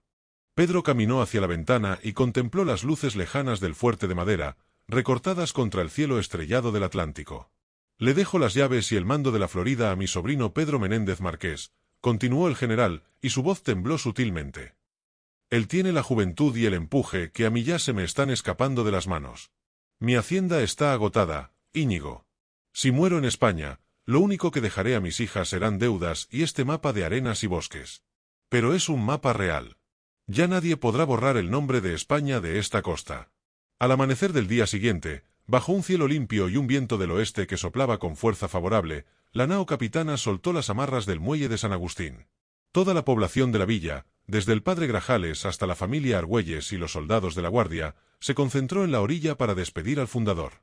Pedro Menéndez de Avilés permanecía de pie en la toldilla de popa, vestido con su capa de paño oscuro y sosteniendo el sombrero bajo el brazo. Vio cómo la línea de palmeras, la empalizada del fuerte y las casitas de Conchuela se hacían cada vez más pequeñas a medida que el navío cruzaba la traicionera barra del puerto y se adentraba en el agua azul del océano abierto. Íñigo Ibarra, que había decidido quedarse en San Agustín para enterrar sus huesos en la tierra que había ayudado a conquistar, levantó su brazo tullido desde el muelle en un último y silencioso saludo. El adelantado no volvió a mirar atrás. Sabía, con la oscura certeza de los viejos marinos, que el canal de la Florida se cerraba a sus espaldas para siempre y que su destino final no se escribiría en las playas americanas, sino las frías aguas del mar Cantábrico que lo vieron nacer. Capítulo 20. El puerto del descanso. El verano de 1574 vistió la bahía de Santander con un palio de nubes bajas y un viento del norte que traía el olor a galerna y a mar abierto. En las aguas del Cantábrico, el espectáculo era imponente, una demostración de fuerza como pocas veces había visto la cristiandad. Más de 300 naves, galeones de alto bordo, naos vizcaínas, pataches ligeros y carabelas andaluzas, cabeceaban pesadamente alineadas en el fondeadero, con las jarcias tensas y las cruces de Borgoña ondeando los peñoles. 20.000 hombres, entre marineros vascos y los feroces soldados de los tercios viejos, abarrotaban las cubiertas, listos para la empresa que debía cambiar el destino de Europa, asegurar el Canal de la Mancha y aplastar la rebelión en Flandes. Al frente de aquel coloso de madera y hierro no estaba un noble de alcurnia de la corte de Madrid, sino el viejo lobo de mar asturiano. A sus 55 años, Pedro Menéndez de Avilés había alcanzado la cúspide de su prestigio militar. El rey Felipe II lo había nombrado capitán general de la Real Armada de la Mar Océana, confiándole las llaves de la supervivencia del imperio en el viejo continente. Sin embargo, en su camarote de la nao capitana, el adelantado de la Florida no parecía un hombre victorioso. La luz grisácea de la tarde entraba por los ventanales de popa, iluminando una mesa atestada de despachos reales, listas de intendencia y mapas arrugados. Menéndez permanecía sentado, con la pluma suspendida en el aire, pero sus ojos azules ya no miraban los planos del Canal de la Mancha. Su cuerpo era una máquina gastada, las fiebres tercianas que había contraído los pantanos del Nuevo Mundo habían regresado con una virulencia brutal, rompiéndole las articulaciones y cubriéndole la frente de un sudor frío que no lograba templar ni el grueso capote de paño. Había vendido sus tierras en Avilés, empeñado las joyas de su esposa doña María de Solís y contraído deudas que sus herederos tardarían generaciones en liquidar, todo para sostener la empalizada de San Agustín y limpiar la Florida de corsarios. En la corte, los burócratas seguían desconfiando de él, llamándolo el indiano a sus espaldas, celosos de la confianza directa que el monarca depositaba en su acero. Un emisario de la corona interrumpió sus pensamientos, entregándole un despacho sellado con la cera roja del Consejo de Indias. Era un informe rutinario mandado desde las islas a través de la Flota de la Plata. Menéndez rompió el sello con manos temblorosas y leyó las líneas manuscritas por su sobrino, Pedro Menéndez Marqués. El informe hablaba de que San Agustín resistía. Mencionaba que el pequeño Martín de Argüelles ya corría por las calles de la villa, que las picas del fuerte estaban firmes y que la cruz de madera que plantaran frente al Atlántico seguía en pie, desafiando las tormentas del trópico. Una sonrisa amarga y cansada dibujó las facciones severas del general. La Florida, aquel osario de fango, mosquitos y flechas que le había costado la vida de su primogénito Juan, seguía viva. España había echado raíces en las arenas de Norteamérica gracias a la tozudez de un puñado de hidalgos asturianos y gallegos que se negaron a morir de hambre. El 17 de septiembre de 1574, la fiebre terminó por quebrar la voluntad de hierro del adelantado. Consciente de que su última hora había llegado en aquel camarote de Santander, Menéndez mandó llamar a su escribano y dictó su testamento con una voz sorda que apenas superaba el rumor de las olas que golpeaban el casco. No había oro que repartir, ni grandes tesoros traídos de las Indias, solo mandas para pagar a los marineros que lo habían seguido con fidelidad y una última e inquebrantable petición de descanso. «Quiero que mi cuerpo sea trasladado a mi villa de Avilés», susurró el general, apretando entre sus dedos el crucifijo de madera que lo había acompañado en los canales de las Bahamas. «Que me lleven a la iglesia de San Nicolás, en la tierra de mis mayores, donde el aire sabe a sal y el Cantábrico canta contra las rocas». Esa era su última voluntad, el deseo de un hombre que, tras haber cruzado el océano en busca de horizontes infinitos, solo anhelaba el reposo en los cantiles de su infancia. Al final de la tarde, Mientras las campanas de las iglesias de Santander doblaban a muerto y los cañones de la Gran Armada disparaban sus salvas de honor al unísono, Pedro Menéndez de Avilés cerró los ojos para siempre en el puerto montañés. No moría en el abordaje de un galeón pirata, ni bajo las flechas de los timucuas en la selva, fallecía en una cama de campaña, consumido por el cansancio infinito de quien había entregado cada gota de su sangre, su hacienda y su estirpe al servicio de una idea imperial. La Gran Armada de Santander nunca llegó a zarpar hacia Flandes. La repentina muerte de su único y verdadero caudillo desmanteló los planes de la corona, demostrando que los imperios se sostienen a veces sobre los hombros de un solo hombre. Pero al otro lado del océano Atlántico, el milagro de su obstinación continuó su marcha silenciosa. Cuando la noticia del deceso llegó finalmente a las costas de la Florida, no hubo grandes pompas fúnebres. En el fuerte de madera de San Agustín, el viejo contramaestre Íñigo Ibarra bajó el estandarte real a media asta, mientras contemplaba cómo el joven Martín de Argüelles jugaba con una espada de madera en la arena de la playa. Pedro Menéndez de Avilés se había marchado, dejando su cuerpo inerte en la península y su alma suspendida entre dos mundos. Pero las estacas que clavara en el fango del Nuevo Mundo permanecieron firmes. San Agustín sobrevivió a los incendios, a los piratas ingleses de Francis Drake y al abandono crónico de la burocracia de Madrid, consolidándose como la ciudad europea más antigua de la geografía norteamericana. El general había librado su último combate en Santander, pero su sombra y su implacable voluntad habían quedado grabadas para siempre en la eternidad de la Florida española. Epílogo. Los 7 viajes de un esqueleto asturiano. ¿Pensaban ustedes que palmarla en Santander en 1574 iba a ser el final de la historia? Venga ya. Se nota que no conocen a esta puñetera España, madre para los extraños y madrastra para los propios. En este jodido país, cuando un soldado entrega el pellejo tras romperse los cuernos y gastarse los doblones por la corona, la muerte no es el descanso eterno, es solo el inicio de una interminable mudanza. He tenido más entierros y traslados que un fardo de contrabando, caballeros. Más viajes ha hecho mi esqueleto por la geografía asturiana que muchas de las naos que mandé al Nuevo Mundo. Verán cómo se las gasta la gratitud ibérica con el adelantado de la Florida. Todo empezó en aquel septiembre de 1574. Me quedé tieso en Santander y prepararon mis despojos para cumplir mi última voluntad, ser llevado a mi villa natal. Pero el Cantábrico, que me conocía bien y me tenía ganas, mandó una tormenta del carajo que desvió el barco de su rumbo. Tuvieron que buscar refugio donde pudieron, y mi primer sepulcro, manda cojones, provisional y a la fuerza, acabó siendo la colegiata de Santa María de Llanes. Un imprevisto de la mar para empezar la juerga. Tardé nada menos que 17 años en salir de allí. Hasta 1591 no lograron cumplir mi palabra y llevarme, por fin, a la iglesia de San Nicolás en Avilés. El segundo entierro. Al fin en casa, pensó este viejo idiota, oliendo el salitre de la ría. Pero en esta tierra la paz de los muertos dura lo que tarda el siguiente párroco en querer mover los tabiques. En 1652, por culpa de unas puñeteras obras en el templo, decidieron que mis huesos estorbaban. Me desenterraron y me sepultaron como a un saco de cascajo bajo el arco de la sacristía. El tercer hoyo. Y no se vayan todavía, que 12 años después, en 1664, volvieron a menear el esqueleto para encastrarme en un nuevo sepulcro en la pared de la iglesia. El cuarto. Los capitanes que ganan imperios, una vez bajo tierra, somos un mueble molesto para los tinterillos de sacristía. Pasaron los siglos y llegó 1924. Decidieron que tocaba homenajearme con un nuevo mausoleo, pero como somos así de miserables, para que cupiera en el nuevo sitio redujeron lo que quedaba de mí a una caja más pequeña. ¿Y saben qué hicieron con mi ataúd original? Se lo regalaron al Museo de San Agustín en Florida. Mis huesos en Asturias y mi caja original en el maldito trozo de fango americano que fundé con mi sangre.